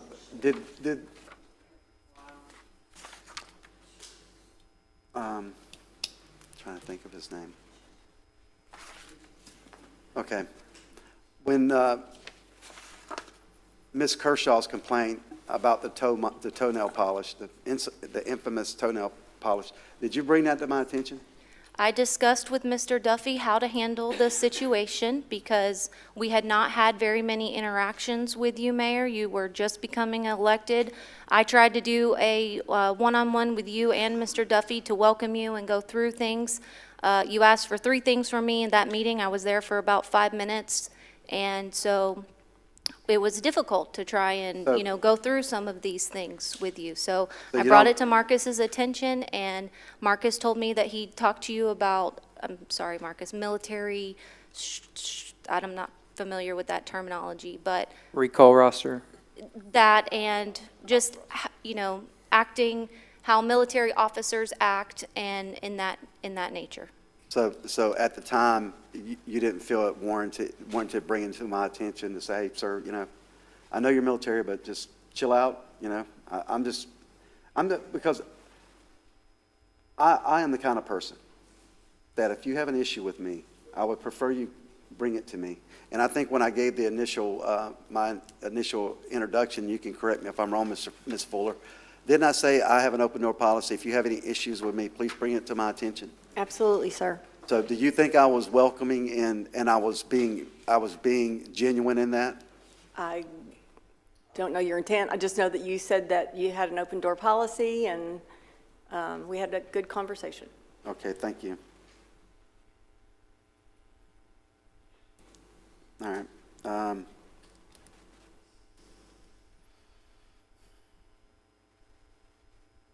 And just for the record, I think a lot of these complaints are centered around a conversation that I had with another constitutional officer within the county. City Manager, do you recall a conversation that you and I had regarding a constitutional officer in the county and employees that came over from that agency? And I told you, please keep this confidential and it stays in this room. Yes, Mayor, I remember that. You remember that? Yes, Mayor. And that conversation happened between, I think, 17 and 21 November. Can you explain to me why that constitutional officer called me to reference that conversation? I saw the I saw the constitutional officer at a community forum, and I asked him if this was true, that he had made those comments, because I have a great relationship with him, and I couldn't believe that he could talk about his staff or our staff that way. And he informed me that he never made those comments and that they were his staff, and he supported them. So do you feel that you breached the mayor and the city manager's trust when you violated that ask of confidentiality? Yes, Mayor, I can certainly understand why you were upset with me, and I said I'm sorry, and I understood. Okay. And at the time, what did I tell you about that? That I should never do that again. What actions I would have taken if we were in a strong mayoral system? Can't recall that, Mayor. We're talking about the sheriff in that situation, correct? Sheriff Staley? Well, I was trying to keep the sheriff's name out of it, but that's... Well, I'm pulling that from the report. It's in the report. So it's the same incident? Okay. Okay. Any further questions from the council?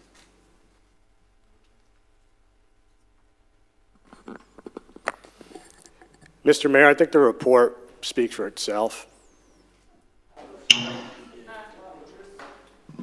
Mr. Mayor, Dave Sullivan, I thought I had just a couple of comments.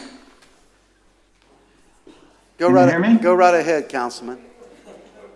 Right. Coming into this at the end of the line, obviously. The previous meeting, somebody said something about the report wasn't available, but when we voted for no confidence at the last meeting, we all had access to the report, and that's what I have to base my judgments on, because I have not been here previously.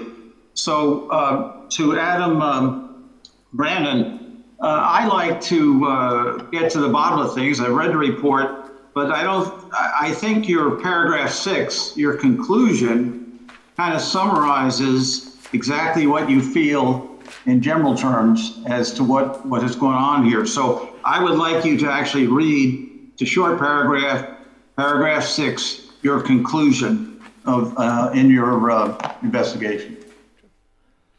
My conclusion is these findings reveal a pattern of inappropriate conduct and unprofessional behavior by Mayor Mike Norris that undermines the city's council manager form of government and creates a hostile work environment for city employees.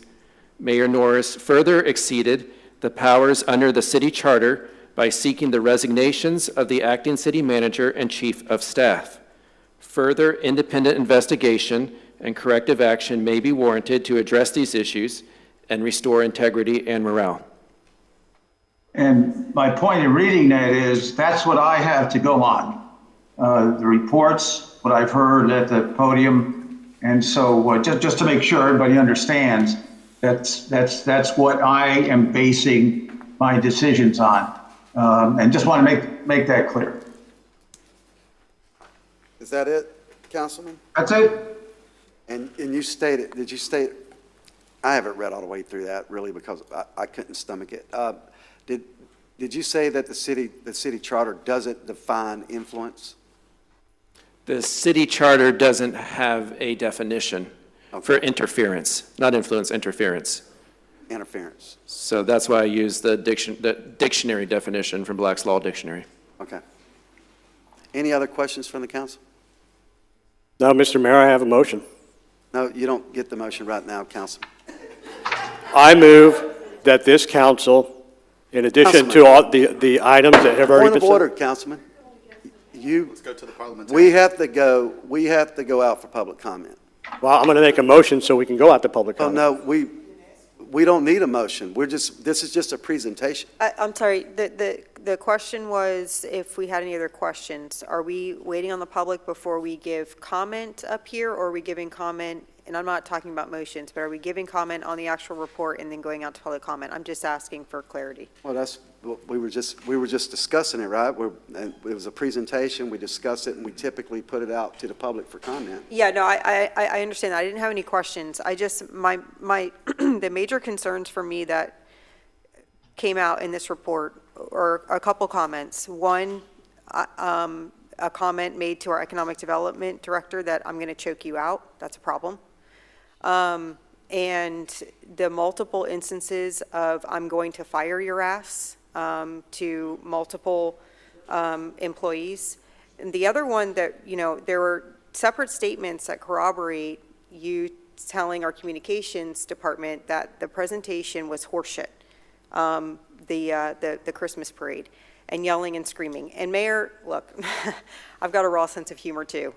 I mean, there is definitely a hat you have to put on when you sit in that seat, when we sit in these seats, and when we have to conduct ourselves probably in a very different manner than we would our friends, or even in our other jobs. As a lawyer, there's sometimes when things get very high-strung. Those are my concerns with this, aside from the charter. The charter violation is, in my mind, something that obviously needs to be addressed. But I'm sorry. I mean, I know there's a lot of people out there, and you have every right to pick your guy and to support him. But if this were Mayor Alfin, I want you to honestly ask yourselves. No. Hold it down. No. I get to speak about this. If it were Mayor Alfin that made these same comments, and it were not Mayor Norris, if it were somebody completely different, and they made the same comments, would you be supporting the behavior? If it were your son or your daughter that were receiving the comments, would you be supporting the behavior? Here's the thing about... This is not a Q&A. Stop. Here's the thing. The pendulum always swings back to the other side. So I'm asking people to think about if the shoe were on the other foot, if it were somebody else in this seat that you didn't agree with, that you didn't like, but they were conducting themselves with the same type of behavior, would you be condoning it in the same way? If your answer is yes, then your answer is yes. But I think everybody has to honestly ask themselves that question. And that is the question I've asked myself. Because, Mayor, I have been a supporter of yours. I need your votes, to be quite frank with you. I do. You and I vote aligned on a lot of things, most things. But I can't condone this type of behavior. It doesn't matter if I need your votes. It doesn't matter if you're my guy. It's the behavior. It's not you. It's the behavior. And I understand, too, a desire to come in, want to weed out any type of corruption that you see. The thing that you brought up today, if that's occurring, we need to figure it out and nip it in the bud. That cannot happen in this city. But there's a way to do it. There's a correct way to go about doing these things. And the concern is that if actions are being taken unilaterally outside of the system under which we are supposed to work, when somebody with malintent is sitting in that seat, like a lot of people out here thought David Alfin was, what if they were able to make those unilateral decisions? That's the problem. Okay, I'd just like to say this, please. A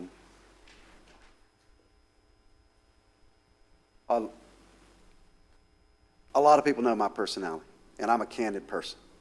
And I know how to, and you may not like my sense of humor or my joking around, but it's my personality. And I have never, ever in my career, ever, 24 years active duty, had an HR complaint against me. And I am a very kind and passionate person, and I try to do the right thing all the time. And when I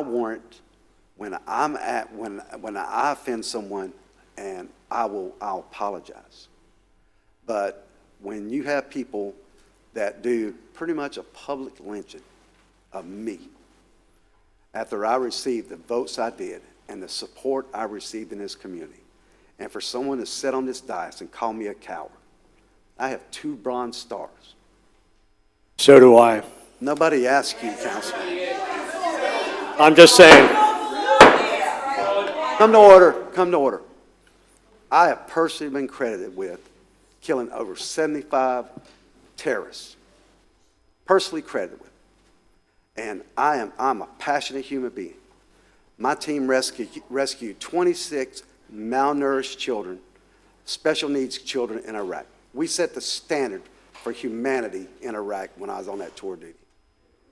And I have served as an HR director. I have served in an organization of over 300 people, civilian employees and military personnel. I have never, ever been treated like this.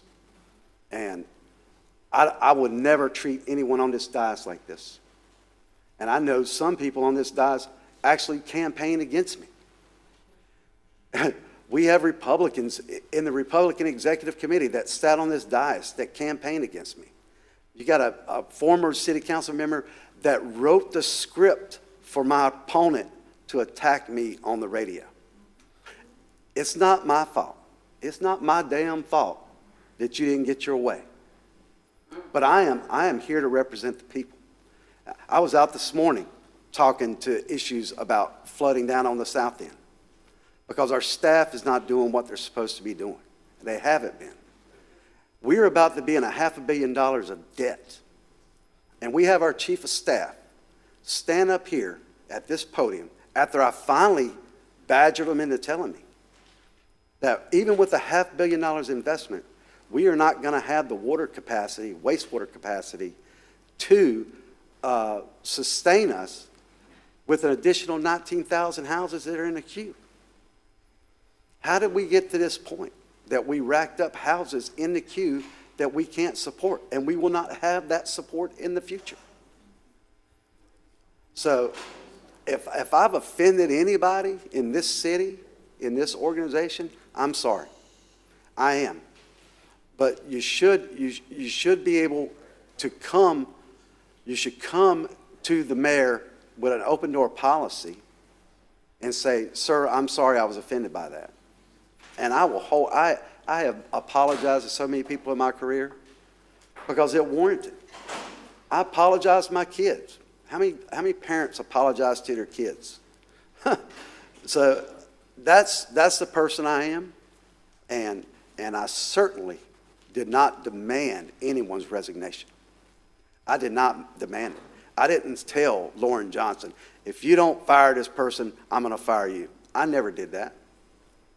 I never did. Miss Lauren Johnson knew my sentiment on the chief of staff before I was ever elected. Chief of staff has been with this city for how many years? Elected official.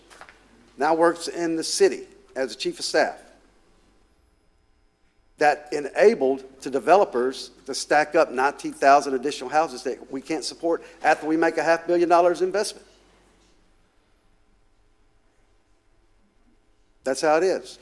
I have developers, landowners offering a pro quote to let them pass through that comprehensive plan. Sorry. I'm not finished. Sorry. Pass through that comprehensive plan without changing anything. And it would not have been changed. We would not have kept those DRIs if I hadn't have done it, if I hadn't have brought it up. The same thing with compromising on the amount of money we were investing. Something that you said, Vice Mayor, that you lost your power. Your vote didn't count. But I reconsidered, and we fixed it. We changed it. We made compromise. So I would like to open this up for public comment. If you want to make a motion, I do want to make a motion, Mr. I need Mayor. to respond, Mayor. I need to respond because there were multiple misrepresentations. And we're getting totally off base here. But for you to sit here and say, first of all, if a developer offered you a quid pro quo and you didn't bring it to this council immediately, that's a problem. So I hear what you're saying about, oh, well, these employees should have come to me, I have an open door policy. You need to come to us. We're the policy makers up here. We are supposed to be a team making policy for the city. And those types of things need to be brought to the dais to discuss. Well, we'll talk about those on Tuesday. I am very thrilled that now they're before us, but the point remains, these are the types of things that need to come to this dais. Now, with regards to the DRI, respectfully, Mayor, I brought that up before you even had that seat. And the comp plan was sent through with the current DRIs because I wouldn't allow prior city council to send it through without them.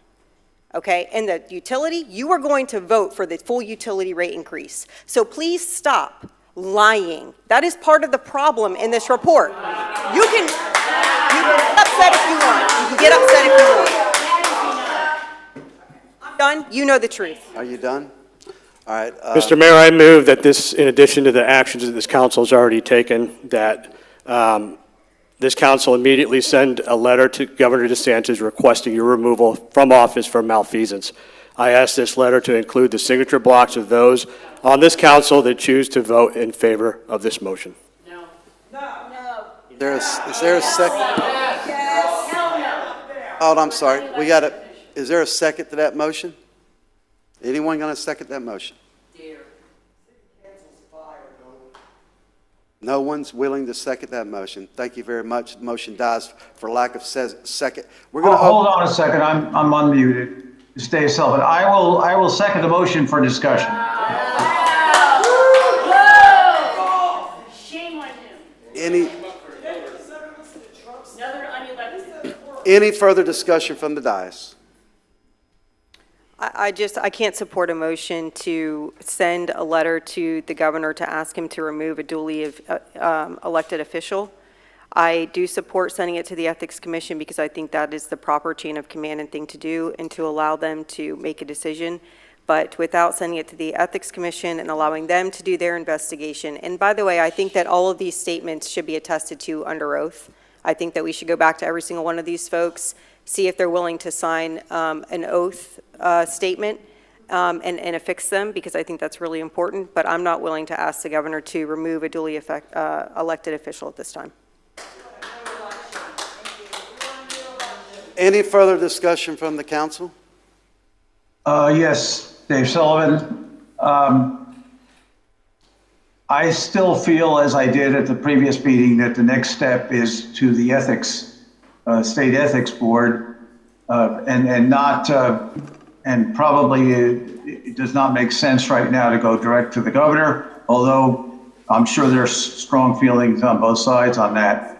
I kind of agree with our vice mayor that we're not there yet without first going to the, as recommended by our council, first recommendation, as I remember, I'm just looking in the board, it's pretty straightforward. Refer for further legal review. The city council may refer the matter to the Florida Commission on Ethics. Okay, Commissioner Sullivan, thank you. Any further discussion from the dais? I'm going to open this up to public comment, but listen to me, everyone. Listen to me.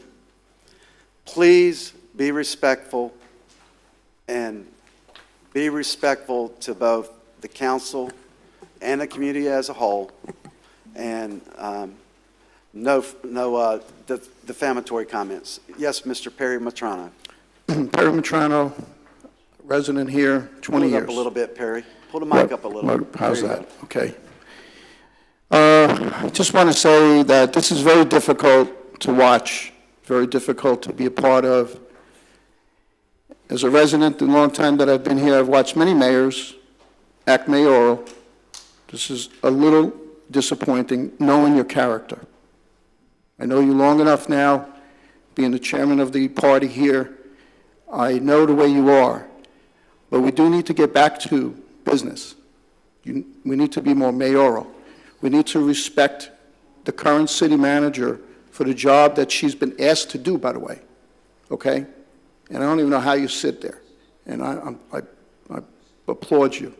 The rest of the city council, you all may have your opinions, and I get it.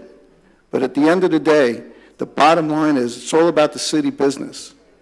Conservative values, good budgeting, and direction. If you're going to be infighting on this whole thing all the time, sadly, people will not invest here. People will go elsewhere. And if they do invest here, they will work their way around you. And that's the way it goes, because that's the way business goes. So we don't need to go there. We can invite people, we could bring people, and we can get this job done. The biggest thing is finding a city manager who has been a city manager, who can be a city manager for the rest of the good staff that might be in this building. If you have one or two bad apples, that person will weed them out. So I ask you, please, send it to the ethics board, let the ethics board take its chances. You will take your chance at that point. And if anything happens beyond that, you'll take your licks like you are as a good soldier. But other than that, please start getting us back on track. Thank you. Thank you, sir. Yes, ma'am. Just quickly, first, to answer your question, if it was Alphen, no, I wouldn't support him, because I know there's a difference between his heart's for the city and the people. Just like I believe yours is too. His heart's for the city and people. I didn't see that coming from Alphen. He's created this a more community environment, even coming here to speak. He recognizes the people's names and everything and listens intently. I didn't see that from Alphen, to be fair. And if it was my child working for the city who was overpaid and underqualified, I'd be ashamed, because that's just downright theft to do that, to take a check that you do not deserve. So if it was flipped, I would still feel the same way I do now. So I don't normally write out my stuff, but I'm so angry I had to. I can't believe we're here today discussing an investigation that should never have taken place. This has been a shameful waste of time, money, and public resources. And now the city may be exposed to liabilities. For someone who has a background in risk analysis, you sure didn't think this one through. Also, seems we've had these problems ever since. Amanda Reese's letter said that she was admonished for her tone with Pontieri. No about you, but somebody was trying to use that over her head. Danko made negative comments constantly about the communications department. When leadership violates trust, fails to remain neutral, and participates in gossip, we have deeper problems than anyone wants to admit. Is any wonder we struggle to maintain our infrastructure, plan for growth, or attract meaningful business investment? That is what truly creates a hostile environment. When a communications director misrepresents a comment made in jest and escalates it instead of clarifying it, that creates a hostile environment. When a city council member follows a candidate's wife into her driveway and berates her for not answering the door because he assumed she was home from overhearing voices, that creates a hostile environment. This whole petty spectacle initiated by an unelected council member is what's breeding toxicity in our government and spilling into our community. If every trivial complaint requires hiring attorneys and launching investigations, then we are wasting taxpayer dollars to feed egos. Let's be clear, it's not the duly elected mayor who's creating this hostile environment. It is the entrenched powers within the city government, past and present. That's what we elected him to do, was to clean house. Their failures are long and damaging. Failing to plan for utility and road expansion, failing to attract well-paying jobs, failing to manage basic projects. Just look at the splash pad. They scapegoat former employees and villainize developers while playing both sides against the middle. One can only imagine it's for self-serving interests. Follow the money. Open your eyes, Palm Coast. Thank you, ma'am. This division between residents and developers was manufactured. If our roads, swales, and water quality were properly maintained, if our economy offered real opportunity, residents would not only welcome responsible development, we'd be begging for it. Developers and citizens alike should stand together and demand better, demand accountability, because government works for us, not the other way around. Thank you. Yes, ma'am, Miss Kathy. Kathy Ostriano, you could be nicer. Please be nicer. Ty, congratulations on all your votes. Nobody's happier for you today than me. Just a few things. Marcus, I sent you 2 emails asking the legalities of the vote that was taken prior, and you've not responded. Is this the result of that email, this ratification? Okay, he'll get back to me, I guess. Okay. We'll follow up, Kathy, after the comments. Okay. And then just two more things. And this package, which I'm not going to get into, was presented to the Flagler County Commission in December 2nd, 2019. At that time, Dave Sullivan was the chair of that committee. This package is full of proof when we had a particular commissioner running around town being kind of naughty and rather verbally abusive to our residents, specifically to our Democrat neighbors and friends. I presented it at a meeting requesting censure, and Dave was okay with the terrible things that were going on. But this he needs to escalate. I'm just baffled by that. And the last thing is, so much talk about liability, but you know you're in an open lawsuit right now, a whistleblower lawsuit, where the vice mayor is specifically quoted by Ms. Fuller as being sort of the catalyst in a decision to escalate no, it's actually in there. Let me say, allegedly. And everybody in this lawsuit is in his investigation. It's weird, right? It's just strange. And so I'm wondering, will Adam be investigating this too? Because it involves one of our council people. It involves all the people that were a part of this particular situation. So, or do we need to get a different law firm? But I think that needs to happen, in all fairness. Thanks. Keep it toxic. Thank you, Kathy. Yes, ma'am. Hi, Georgianne Miller. I live in the R section. First of all, I think it's really, really horrible that we are all sitting here listening to a bunch of you that can't play in the sandbox well.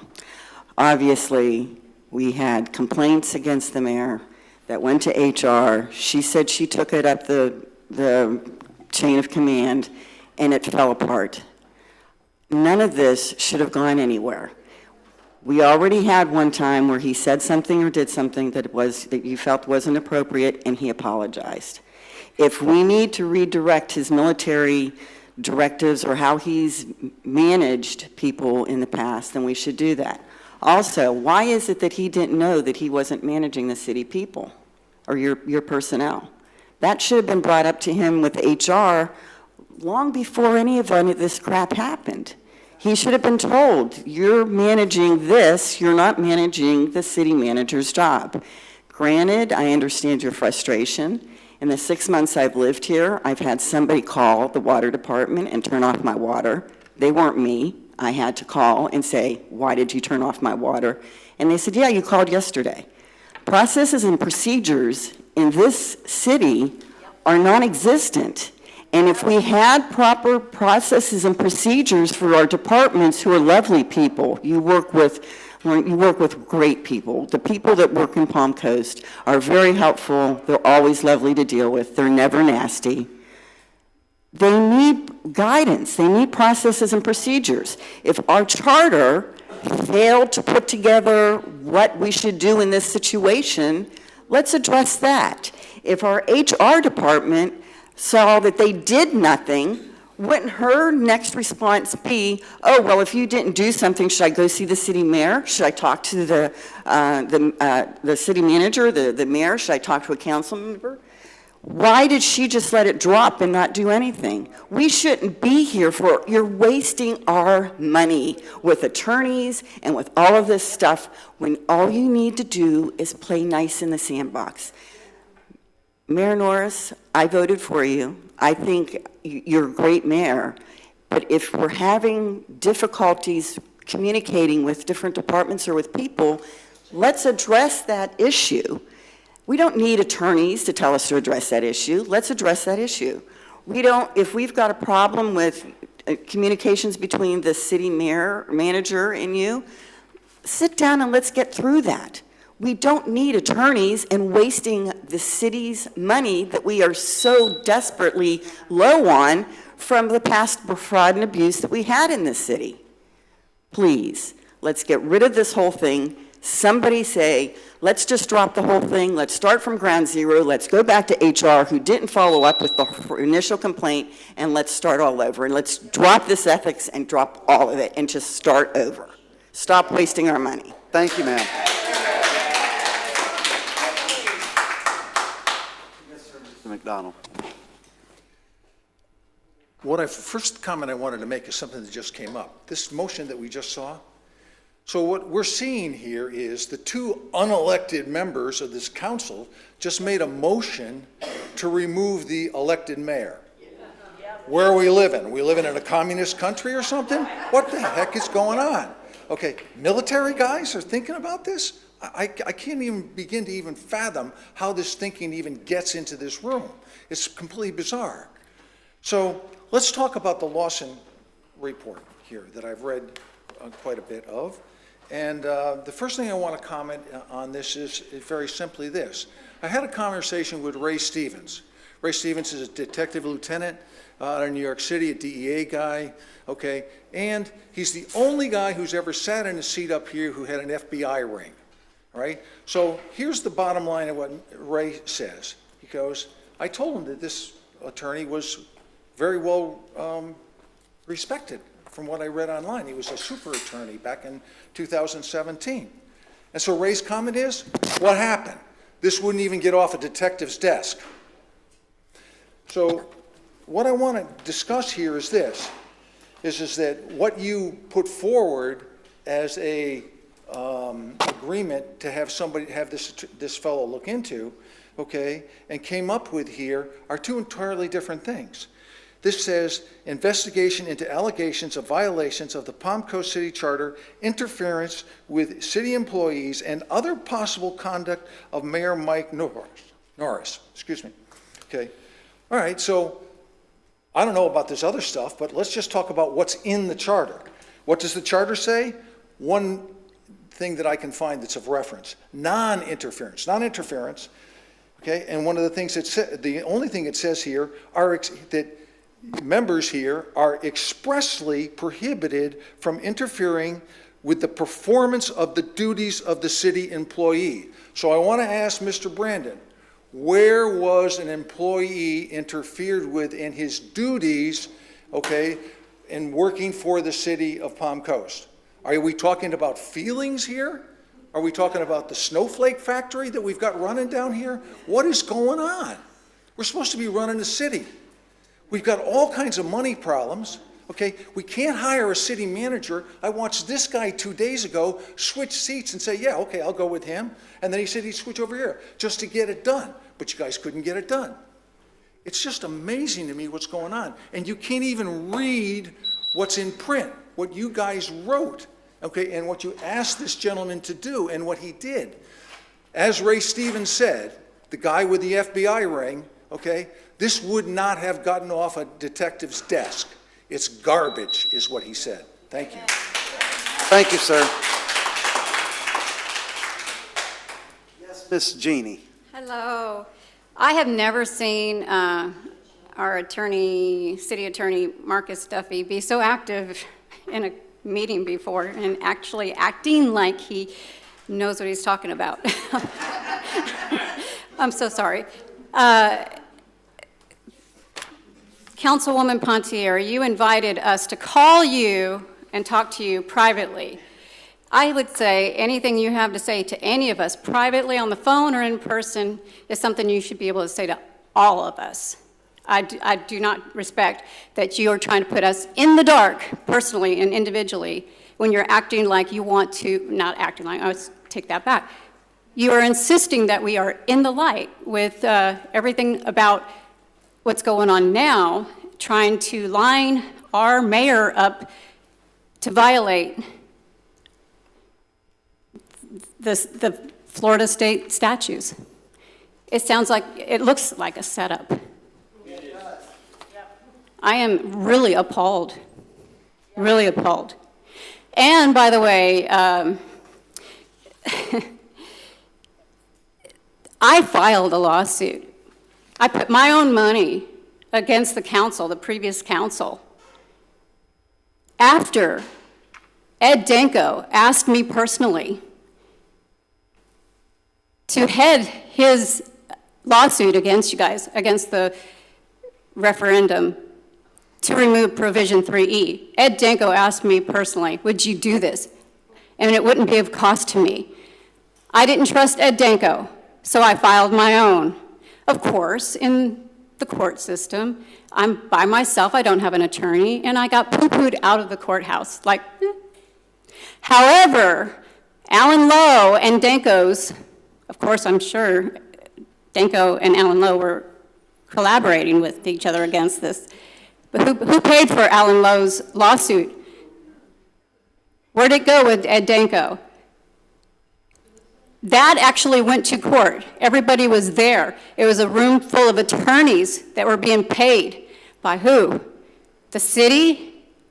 I paid for my court papers against y'all. I paid for that. Who paid for the attorneys that was there for that? It was a room full of lawyers, but yet when I brought it to the courts, it was poo-pooed. It was insignificant. Where's the fairness in this world? Where's the fairness in our town? You guys have actually made me not trust our judicial system, our lawyers, our realtors, our developers. We've lost a lot of trust in all of you. Thank you. Thank you, ma'am.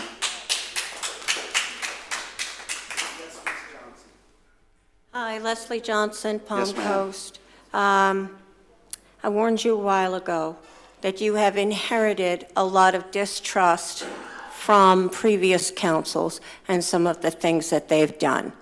One of the questions that comes across in my mind is in a court case, and you attorneys can tell me best, in what time or place is hearsay evidence allowed? What I'm seeing here is a he said, she said, and he admits he sent an email. He didn't talk to people. He sent an email. Did you say that? Yeah, I said that. Oh, then I believe it. Did you say that? Yeah, I said that. Well, then I believe it. Did you talk to them one-on-one? Did you have discussions? Thank you. You're nodding your head. You can't hear it, folks. He is nodding his head. He has talked to people one-on-one. But do we accept and allow allegations to define who we are, what we do? We have a gentleman up there today who's called the mayor a clown. We have a lady up there who's called the mayor a liar. We have another one who had some other disparaging things to say. And that wasn't just today. This was this other time, last week, okay? Is that proper behavior for a city council to disparage one another, whether you're together or not? What do you think that's doing to us? What do you think that's doing to the city? How do you think we feel watching that? Mom and Dad are fighting again, gosh darn it. Okay? You got to get it together. You got to grow some respect. Respect the seat. That's what I told you last week. Respect one another. And these allegations, you're guilty of it too. Should we remove all of you? Then what? What happens to this city? I want you to think about that. What happens to all of us who are sitting here dependent on what you folks do behind the scenes that we can't see? Hearsay? Much? Gossip? Much? Accepting allegations as verifiable fact? Much? I don't know. I wasn't there. The only ones who can say for sure are the ones that were there. I, for one, cannot accept allegations as fact. Thank you for your time. Ms. Donna.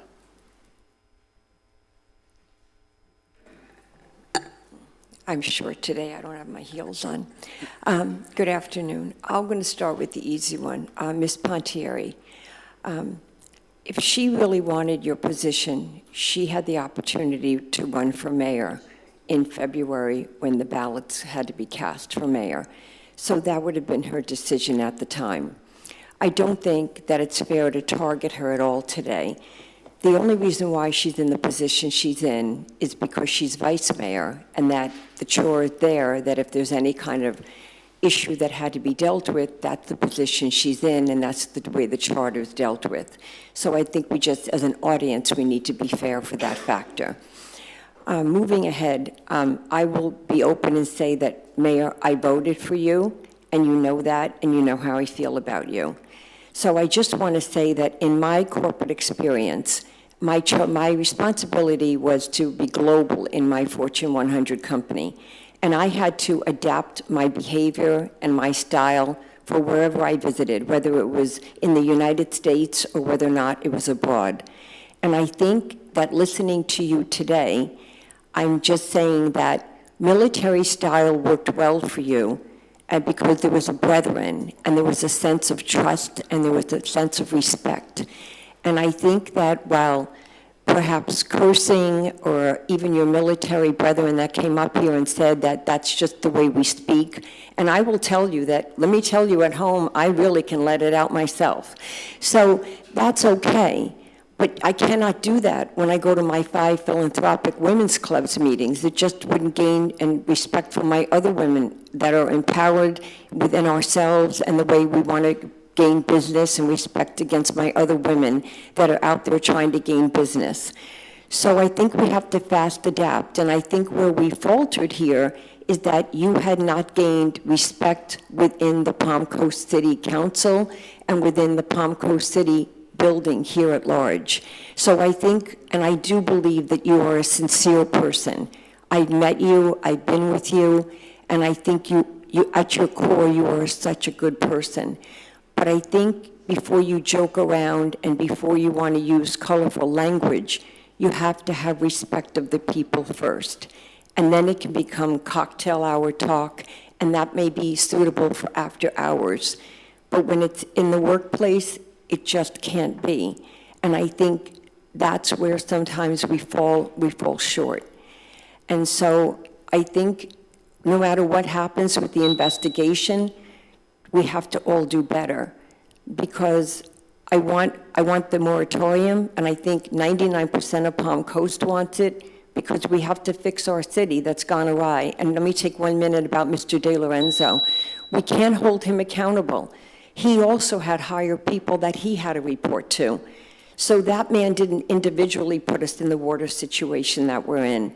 And that's not fair for any of us to hold one person accountable. We all have a higher person we report to. Thank you for your time today. Thank you, Ms. Donna. Yes, Ms. Candace Stevens. Yeah, Mr. Mayor, you know I have some questions. I've had questions about this from the beginning, this investigation about into you, as far as chain of command and HR policy. So we'll start with chain of command. If I was sitting up there in that seat and you did some of the stuff that they said that you did, which I don't say that, I'm not saying it didn't happen. I think there's just different personalities at play. Since it would have been the mayor that done it, to me, that would have been the chain of command who I would have went to. But if you were the one doing it, the next person in command that I would have went to would have been the vice mayor. So I have a lot of questions because, Teresa, you know how much I trust you and how much you and I have worked together for almost 3 years now. And I'm going to be honest with you, your problem is right there.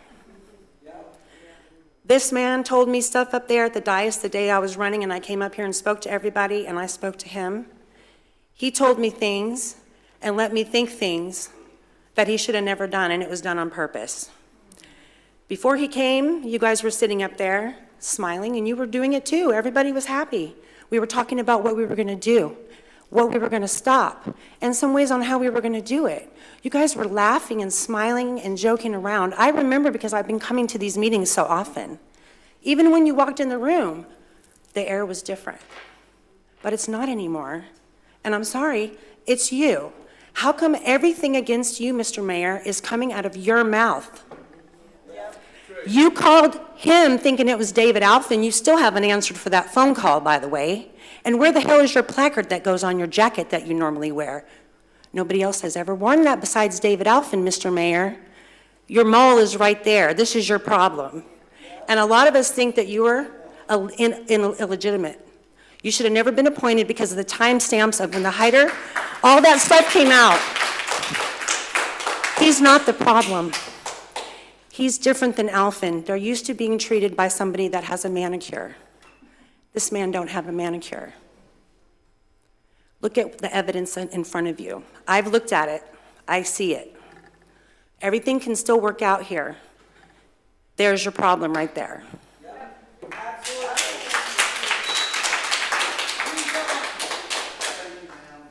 Yes, Gary. Gary Kunis, C-section. She's right. You are the problem. You were put there by Danko and Alfin to do exactly what you're doing, create chaos. It was also noted in the paper recently that you already sent a letter to the governor asking for his removal. But yet you sit there and say, oh, well, I didn't do that yet. Bullshit. You're full of it right up your eye teeth. You should get the hell out of here. You don't belong there. Okay, Gary. And you talk about deception. The amendment. The two lawyers here try to put the deception on us so they get the $90 million for Alfin to build a stadium that we don't need. Okay? They didn't put all the information in there. When Danko asked you to read that, you were stumbling all over the stuff you removed to deliberately deceive us. Both of you should be disbarred. No question. For deception. You talk about deception. I knew 2 weeks before, through Alfin and Danko, that they were going to fire the last city manager. 2 weeks before. I should not have known that, but I did. They told me personally they were going to do it. So talk garbage about deception about Mike.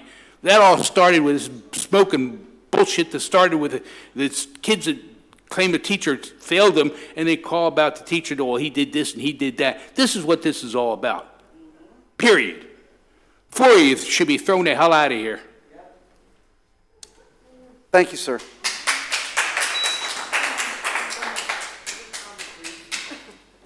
Yes, Connie ma'am. Ms. Sparks, Connie. C-section.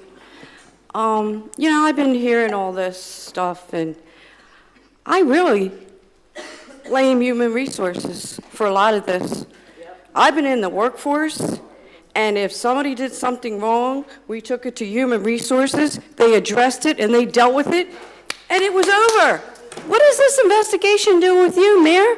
It's him, Gambaro, of course, Danko, Alfin, all them, rhinos, that are trying to get you out because they want control. I know all about this stuff. And it's sad, it saddens me. What about putting the hand on the Bible and swearing to, oh, you said my nail polish was too dark or something. I've had people talk about my nail polish. Sometimes I'm flashy and people say stuff. That's ridiculous to bring somebody up for that. You ought to be ashamed of yourself. Connie, please address the I'm sorry. So this is what I don't understand, how it got this far. If you have a human resource director that's supposed to do her job, and then it falls back on you, and all these people up here make these stupid allegations against you? I know you, Mike Norris. I haven't even known you that long, but when I met you, I campaigned for you. You know what? I'm a Christian. I'm a godly woman, and I could just tell. And I could just look at people and tell. Sorry, you're not one of them. We need to fight this. I'm going to fight this. If I have to pay for a lawyer out of my pocket, we're going to all chip in, everybody that is for you. We are going to resolve this, and we're going to get rid of the people we need to get rid of and turn this town around to a godly town, a Christian town, a town that we respect and look upon and just have faith in God and put him first, not money and not greed and not this false allegations that you're throwing out at him. Thank you, ma'am. Yes, Ms. Mack.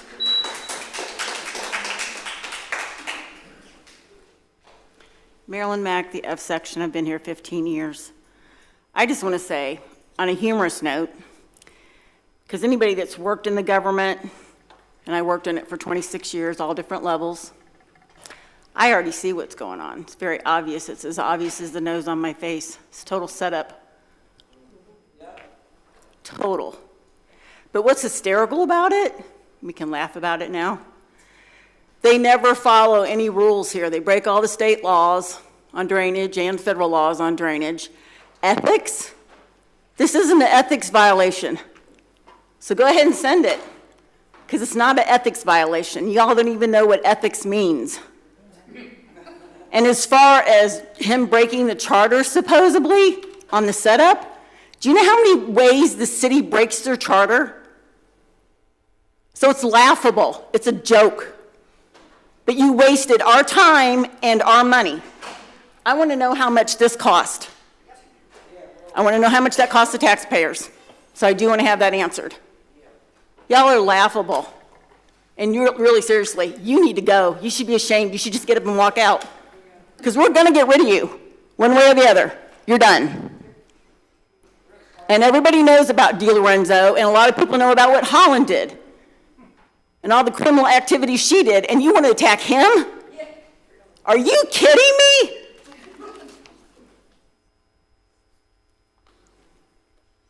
I support you 100%. God bless you, protect you. You're a brave man. I did vote for you, and we've got your back. Thank you. Thank you, ma'am.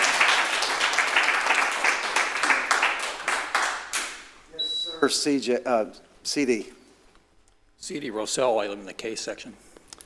I was a police officer in Los Angeles in the 70s. I have stories. I came in here to talk about speed bumps. Pull the mic up a little. I came in here to talk about speed bumps originally. This has been the most interesting thing I have been into since I watched my chief get fired in the 70s. It's just amazing. But anyway, we need to resolve this. You need charm school. I'm not kidding. I need charm school, by the way. My wife tells me that all the time because she tells me, you're not in a black and white anymore.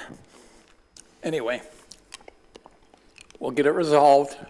It may not be how you want it or how we want it, but we'll get it resolved, and I can go back to working on speed bumps, which I feel is more important right now about getting the city so it works through the problems that we have. Thank you. Thank you. Thank you, sir.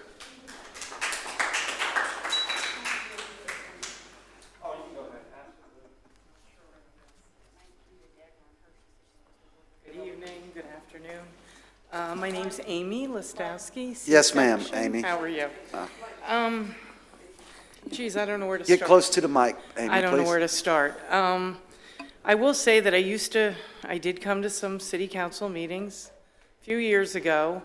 I don't enjoy this. I don't like coming up here, and I don't think many residents do. I stopped coming because during that Harborside thing, when they allowed the zoning change and the density change against what the old council and the old mayor, it just seemed like nobody cared about what the residents wanted. And it was very, very upsetting. I feel like that will eventually ruin our neighborhood completely. And I stopped coming because I thought, what we say here doesn't matter. And it was very upsetting at that time, to be honest. And I was actually approached by Mr. Danko. I tried to talk to him about his vote. He's a problem, and he is a problem online, and he was a problem actually the night that Mr. Gambaro was appointed, because if you recall, there was a violation of the charter that night. Now, I don't know the rules and the sunshine laws and everything like that, but I do know that it was me who sent the email because I didn't want to attend that said to elect Mr. Gambaro, because I thought he was a very honorable person, that he had served our country, and I usually give someone in that position an extra vote type of thing. I'm really disappointed in the way that he's acting towards the mayor, and I'm really disappointed that we're appointing people to be able to act like this. I voted for Mr. Norris. I met him when he started campaigning, actually at one of these council meetings, and I found him to be very honorable and to really care about the people of Palm Coast. And I think that's why he has supporters here. Now, in all due respect for the staff and the city council, I mean, everybody, they do deserve respect, and they shouldn't feel threatened in their job, and they shouldn't feel upset or afraid to go to HR. But this does seem like it's an HR issue, and that it shouldn't go to the point where it's a complaint and we're getting lawyers involved, and we have someone who's appointed trying to now take someone out and go to an ethics committee and go to the governor, my God. And it's just gone too far off the rails. I mean, somebody has come here and run for a position, and the people of Palm Coast have elected them. You need to let that person really have their chance to do what's best. And if there's conflicts within the staff and within the employees, then that's what we need to do, is address it there. And I hope that you will give the respect to the mayor who we elected that vote. And I will hope you will look back into how Mr. Gambaro got appointed during a sunshine violation. I think that needs to come back up, because as you can see, people that are appointed, what happened last Tuesday, I watched it late night. That was a circus of what was going on, how you not know what you're voting for, and this really looks bad for the city of Palm Coast. And I just hope that you guys will all, you're here to work for us, and I'm really sorry if there's people in the staff that were offended, but I think we can get over this in a cordial manner, and I hope we can. Thank you, Amy. Yes, Mr. Davis. Chairman Davis, P section. Council members, I'm here today to say what many residents are thinking, but may not have the platform to express. It's time for a change in leadership at the top of this city's administration. The acting city manager and the chief of staff have repeatedly shown that they are out of touch with the needs of the residents. Whether it's the lack of transparency, poor communication, or the constant failure to prioritize infrastructure over unchecked development, it's clear they are not serving in the public's best interest. Palm Coast deserves leadership that's proactive, engaged, and accountable to the people, not just title holders collecting paychecks while residents deal with flooding, traffic congestion, and a city that feels increasingly disconnected from its citizens. It's time for both the acting city manager and the chief of staff to step aside. Let someone lead who actually listens, communicates, and takes action for the benefit of everyone, not just developers, insiders, or political allies. We've tolerated enough mediocrity. We deserve better. Thank you. Thank you, sir. Yes, Mr. Webb.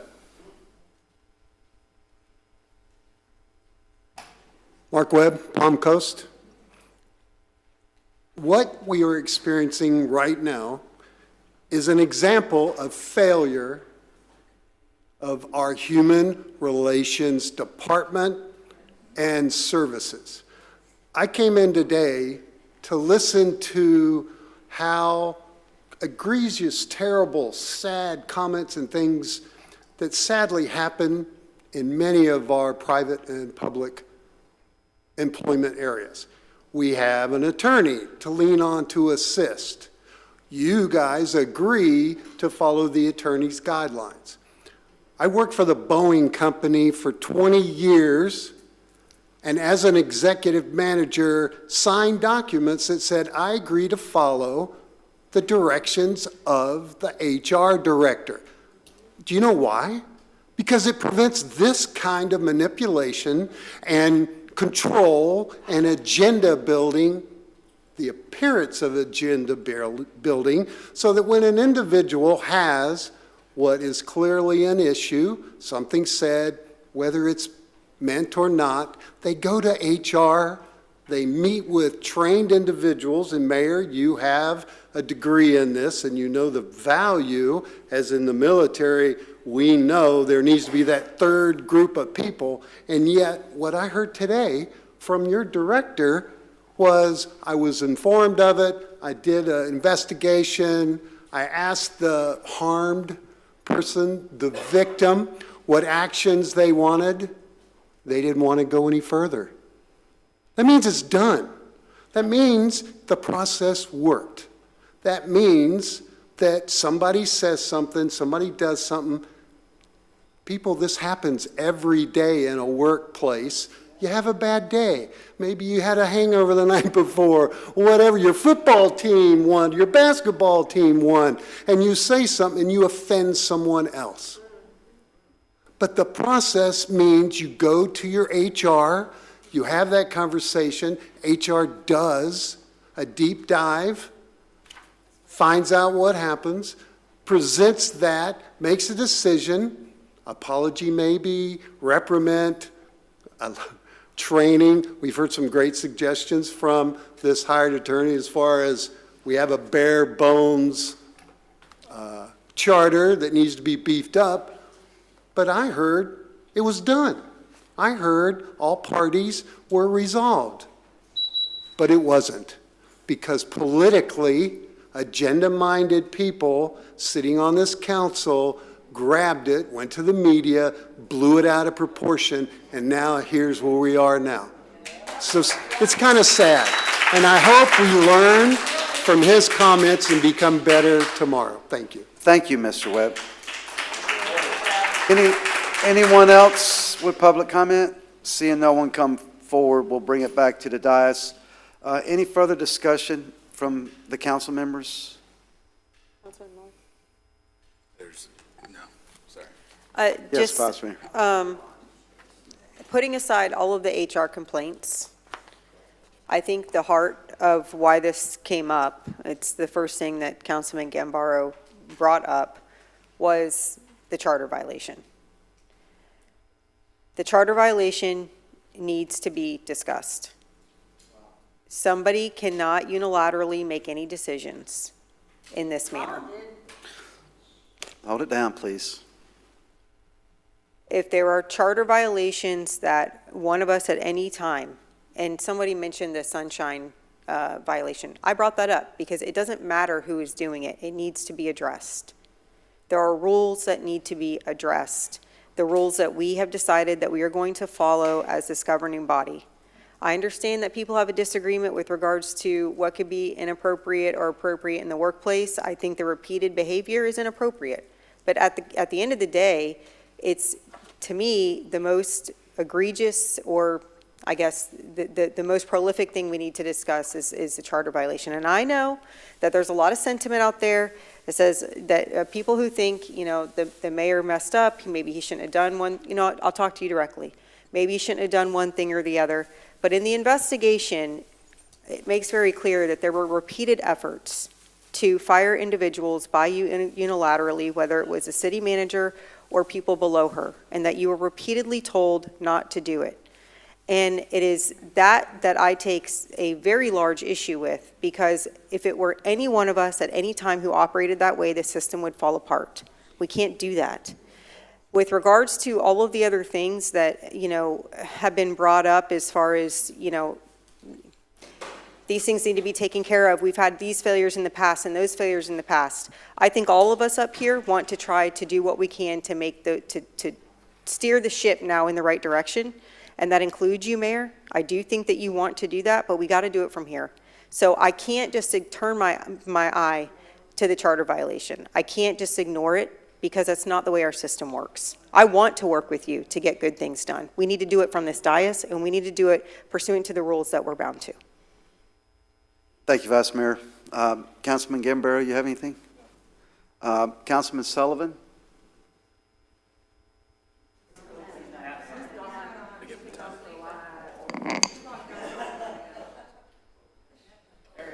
Yeah, I've been listening. Just so you know, I have to turn the video off sometimes because I have to keep my head in a 90-degree position 45 minutes out of every hour because of the operation. So I've listened to every word. In any event, I think I've said what I can say based on the information provided. I have to always go on the information provided and what I hear from my fellow councilmen and the mayor. So no, there's nothing more I can add at this time. Thank you, sir. Mayor, may I ask for consensus for one thing regarding the report? I would like the statements to be signed under oath before we've already motioned to have this sent to the Ethics Commission, but I think before we do that, we need to go back, if it's possible, Mr. Brandon, to those people who offered a statement to sign it under oath. Is that possible?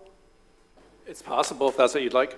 I would like consensus from this group to have that done. Okay, do we have consensus for that? Yes. Yes. Commissioner, Yes. Councilman Sullivan? Yes. And as far as, did we come to a consensus about the Ed Danko ethics?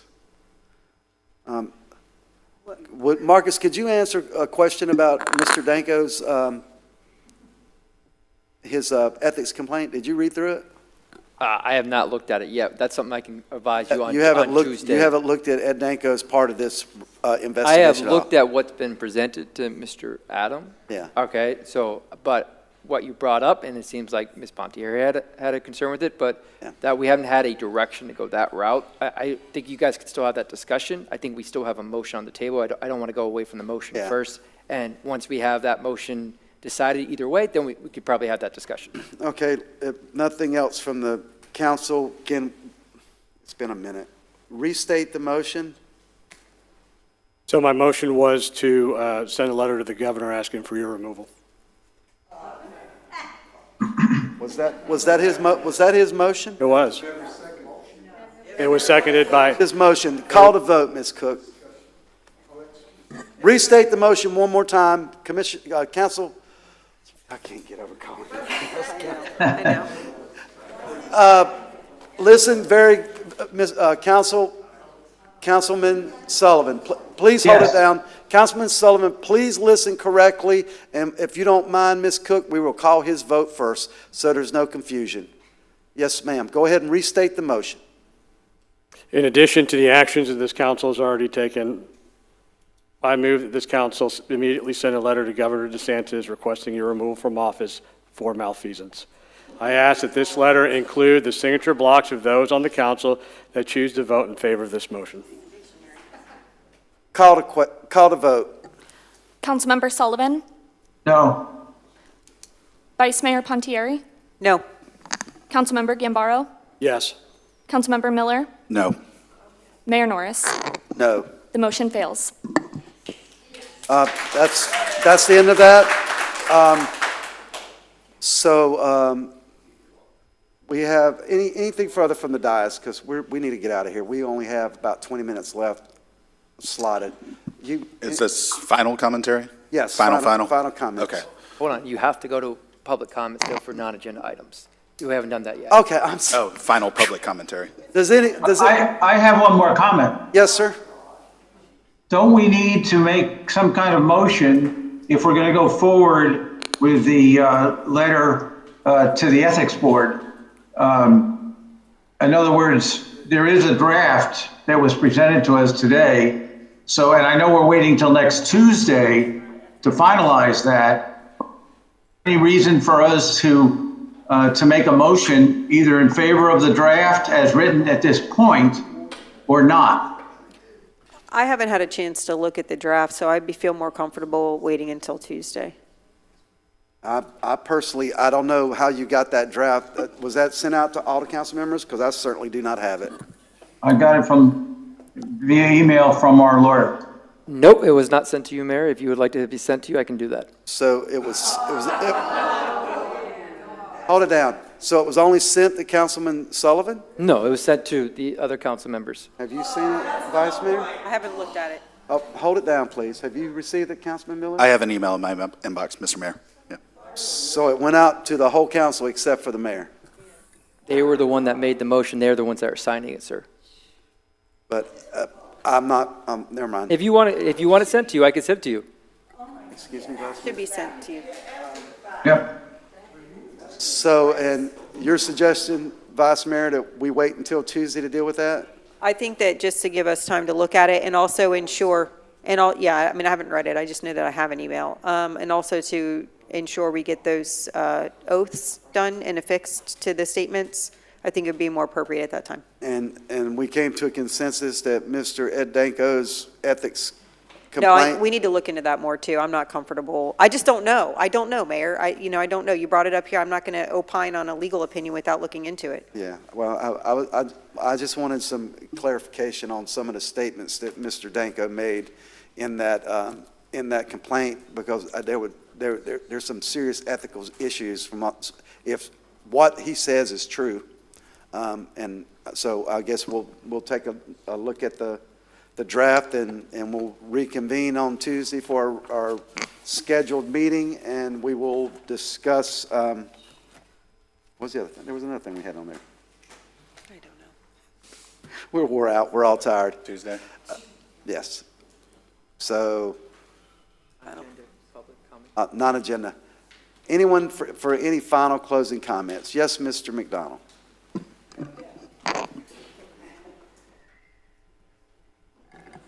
Kaylee, let the record reflect that the charter member who's our attorney did not send that to the mayor, but sent it to the other four. Okay, that they had that sent them directly, but the mayor was omitted, okay, by a charter member of this the city. You know, one of the things that really came crystal clear to me from reading your report was that there's some very serious problems here, and that is that we need a new HR manager and we need a new city manager, that's for sure. And I know you're working hard on the city manager part of it. But let me just say one other thing before I go, okay? We keep on talking about complying with the charter. There is absolutely no verbiage in the charter, okay, that you violated, okay? Stephen said so, I say so, and when it gets right down to it, real attorneys will say so. So you can go ahead and make up all how can I say? Let's not say it at all. The color that you want to add into this thing, it's not going to change anything. So, but let me just mention one other thing. What we've learned from being here today is who the 800-pound gorilla is in Flagler County and has always been for the last many decades. And that's Mr. Rice, or whoever had his position, which is Rayonier, which is pulling the strings on various people that are essentially pushing this forward and trying to create the large development on the west side.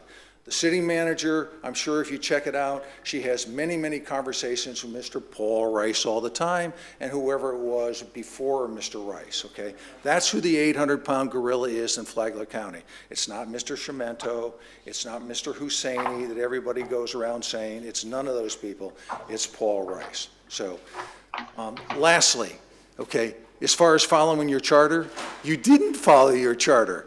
That's how you got Mr. Gambaro.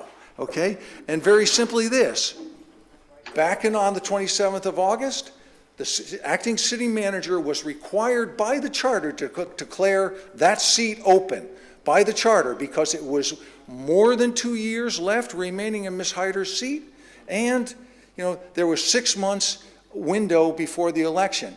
And you guys, the former council, unilaterally decided to change the Florida statute, okay, on how to qualify. That's what you did. That's how we got Mr. Gambaro. Now, the only way that this is going to get undone is you can't go to the Florida Elections Commission because all they can do is slap her wrist. That's all they can do.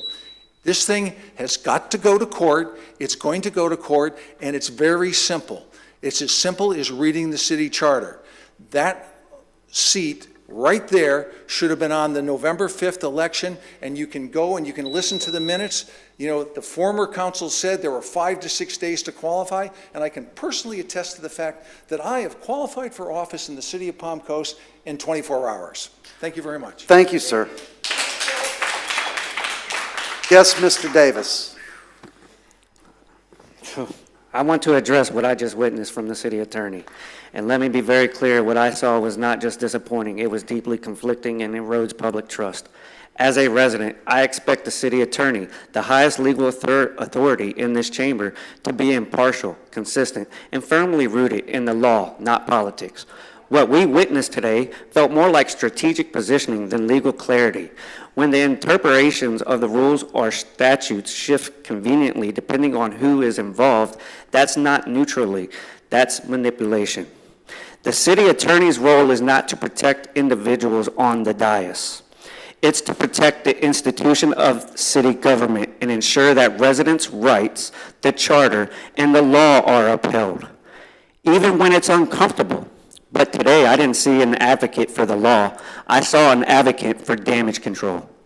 You can't have it both ways. You can't call for transparency while standing behind legal interpretations that create confusion. You can't say you're upholding the charter while advising in a way that seems tailored to minimize accountability. That's a fundamental conflict of interest, and residents see it. I'm not here to play politics. I'm here to demand consistency, professionalism, and truth. When the city's legal advisor behaves in a way that feels partisan, protective, or evasive, it sets a dangerous precedent, not just for this council, but for every resident in this city. So I ask this council and everyone here to take a hard look at what just unfolded. If the legal guidance you are receiving is fueling confusion instead of clarity, conflict instead of resolution, then perhaps it's time we reevaluate the role and performance of our city attorney. Because Palm Coast deserves better. We deserve a legal voice that serves the public good, not selective protection. Thank you. Thank you, sir. Yes, ma'am, Miss Amy. I'm sorry to come back. I just wanted to clarify, because I'm not a public speaker, that what I was saying about Mr. Danko is that it is that he's putting in this ethics violation, and I don't know how that comes into play with the situation here legally. But as I mentioned, Mr. Danko, who used to be on this council, didn't actually, care about the citizens, did whatever he wanted. He went a little bit crazy online and did some really unethical things, in my opinion, very defamatory posts online. But he also was the reason why there was that charter sunshine violation issue on October, I think it was 1st, at the city council meeting when Mr. Gambaro was appointed. And I think that needs to be rewound and figure out if we did violate anything when we appointed Mr. Gambaro, because obviously there's a lot of people now that are questioning his integrity and what he is, his position against our mayor. It does seem very vicious. I also want to apologize for the staff on behalf of everybody else, because I know that Mr. Norris, Mayor Norris, he is a kind, honest man, and he does not really want to offend, and he might have a strong way of governing, and that's why we elected him, but I don't think he ever really wanted to harm anybody personally or offend anybody, and I think that's really important when you look at somebody's, real ethics and why they're in that position, that he really does care about the people of Palm Coast. And I'm hoping that that prevails in this situation and that we can, walk away from this and put this whole thing, to rest in a nice manner. Thank you, ma'am. Yes, sir. C.D. Rosell. I just have one question of Dias and the city attorney particularly, and maybe Mr. Brandon. Are you aware of ordinance number 218-9, section 1, adopted April 3, 2018? Are any of you aware of that? You'd have to. Oh, I got it here, yeah. You'd have to read it out, CD, because nobody's Well, going I to don't have the ordinance, but I have. Chapter and verse. Okay, editor's note, ordinance 2018-9, section 1, adopted April 3, 2018, approved proposed amendments to the charter, which in effect replaced the charter in its entirety. What version were you using? Serious question. Don't laugh. I mean, it's a serious question. CD, please address the council. Okay, yeah, I said, I'm just, what was he given? I'm assuming he had the most updated version from 2023, I think. Could you check on that? Yes, sir, we will. That's the only question I have. Yes, I sir. was shocked to see this when I read this, Yes, sir. and I was very surprised. But I've had people say comments to me that I went back into the charter, the original charter of the powers of the mayor. So I went and looked it up, and that's when I came up with this. Just out of a question for me, but that's a question that should be answered. Are we working from that amendment, or that approval amendments to the charter? Yes, sir. I'll personally send you the copy that Ms. Cook sent me when I filed to run for office. Thank you. Okay. Any further questions? Seeing no one come forward, we'll bring it back to the dais for closing comments. Any closing comments by anyone? Yes, Mr. Mayor, thank you. I just had a comment about Doge. So we've had a ton of residents, asking, can we be Doged, and what the ramifications of that are. The state's doing it. They're talking about different cities and counties. So I've been trying for what seems like months to get a hold of somebody within the office. I tried to get a meeting with them when we were in Tallahassee for lobbying efforts, when we were trying to ask for money from the state. But while there, I thought it would be a great time, was not able to get a meeting with them then. And I finally have some contact from the Doge office, and they sent me, kind of talked about, what's under the scope of your office, what's happening there. And so a lot of it is, they gave us some specifics, or gave me some specifics, and I'll share those with council.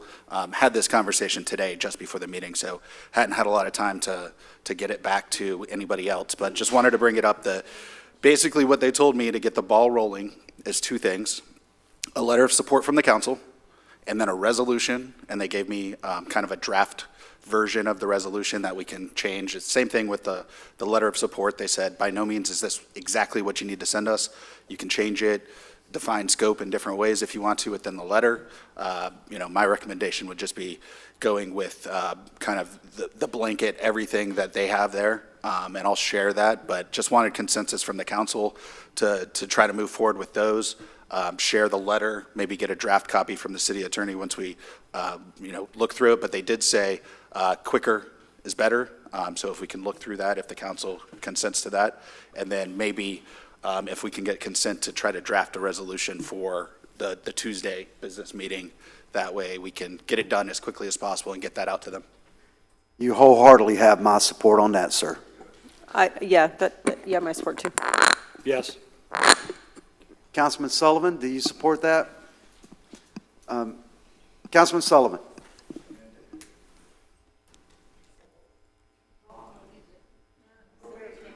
We have enough people in consent, yes. Could you get to the city manager and have her have with staff? And Yes, draft it yes, up? the answer is yes. Whoever was running the electronics here unmuted me without me knowing. Okay, yes, on that. City manager, can we also, when that's brought back, if there's a cost associated with that, was there a cost? I specifically asked about that because that's always a concern. And so they said that based on I believe it was an executive order from the governor, based on that order, the ask was to use existing personnel within the state and to not cost any of the municipalities or counties any money. So from my understanding, it would not cost the city of Palm Coast any money. What else? I didn't get a chance to ask timelines, how long it's going to take for any of this to occur. But I did get to I talked to a specific person whose name eludes me right now. Jason Kowalski, thank you. And so he gave me both his personal email, not personal, but with the state, as well as the email that came was from the Doge account. So he said if there's any specific questions about timelines, there's also like a FAQ that I didn't get to read through that may answer some of those questions. But I shared it to city manager just before we came in. She can share that to everybody else that will have those FAQs. And if not, we can reach out and talk to Jason specifically about any other questions, timelines, whatever, that we may have concerns about. So Mayor and City Council, just thank you for the consensus and direction on to move forward on this. Since your agenda for Tuesday hasn't been released and there's been some additional documentation after this meeting, we'll include the Doge letter of support on your agenda.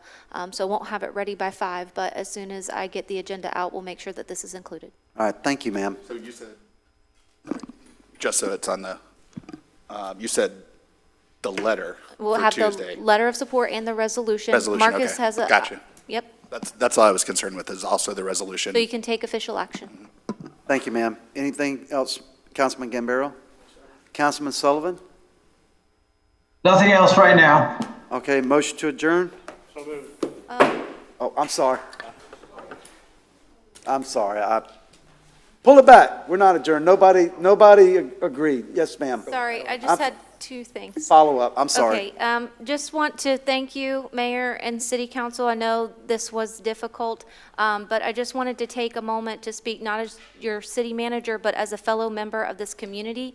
The tone we set at the dais in our organization and across our city, it matters. The hostility and divisiveness we're seeing both inside and outside this chamber is damaging to the fabric of our community. At the end of the day, we're all human. We make mistakes. Sometimes we're sinners. None of us is perfect, and we're all learning and growing, and sometimes, yes, we're falling short. But that doesn't mean that we should stop working towards better outcomes. Our job as public servants and as neighbors is to establish a culture that reflects integrity, mutual respect, and collaboration, and that starts with each of us. We acknowledge that many of the challenges we face today didn't begin yesterday. They're inherited, some are rooted in decisions made long before any of you took office or any of us assumed our current roles, but the responsibility to address them lies with us now. The council and us has an opportunity and an obligation to guide the city forward, not by dwelling on blame, but by embracing solutions, not by tearing down, but by building us up. Let's move forward as one city and one community committed to unity and the well-being of all of our residents. So I know that today was incredibly difficult, not only for the council, but for us as well. Just wanted to say thank you. Thank you, ma'am. City Attorney, you got any closing comments? None for me, sir. And for you, Marcus, please call me tomorrow and we'll have a discussion about the 288.075. Motion to adjourn? So moved. Thank you. Okay.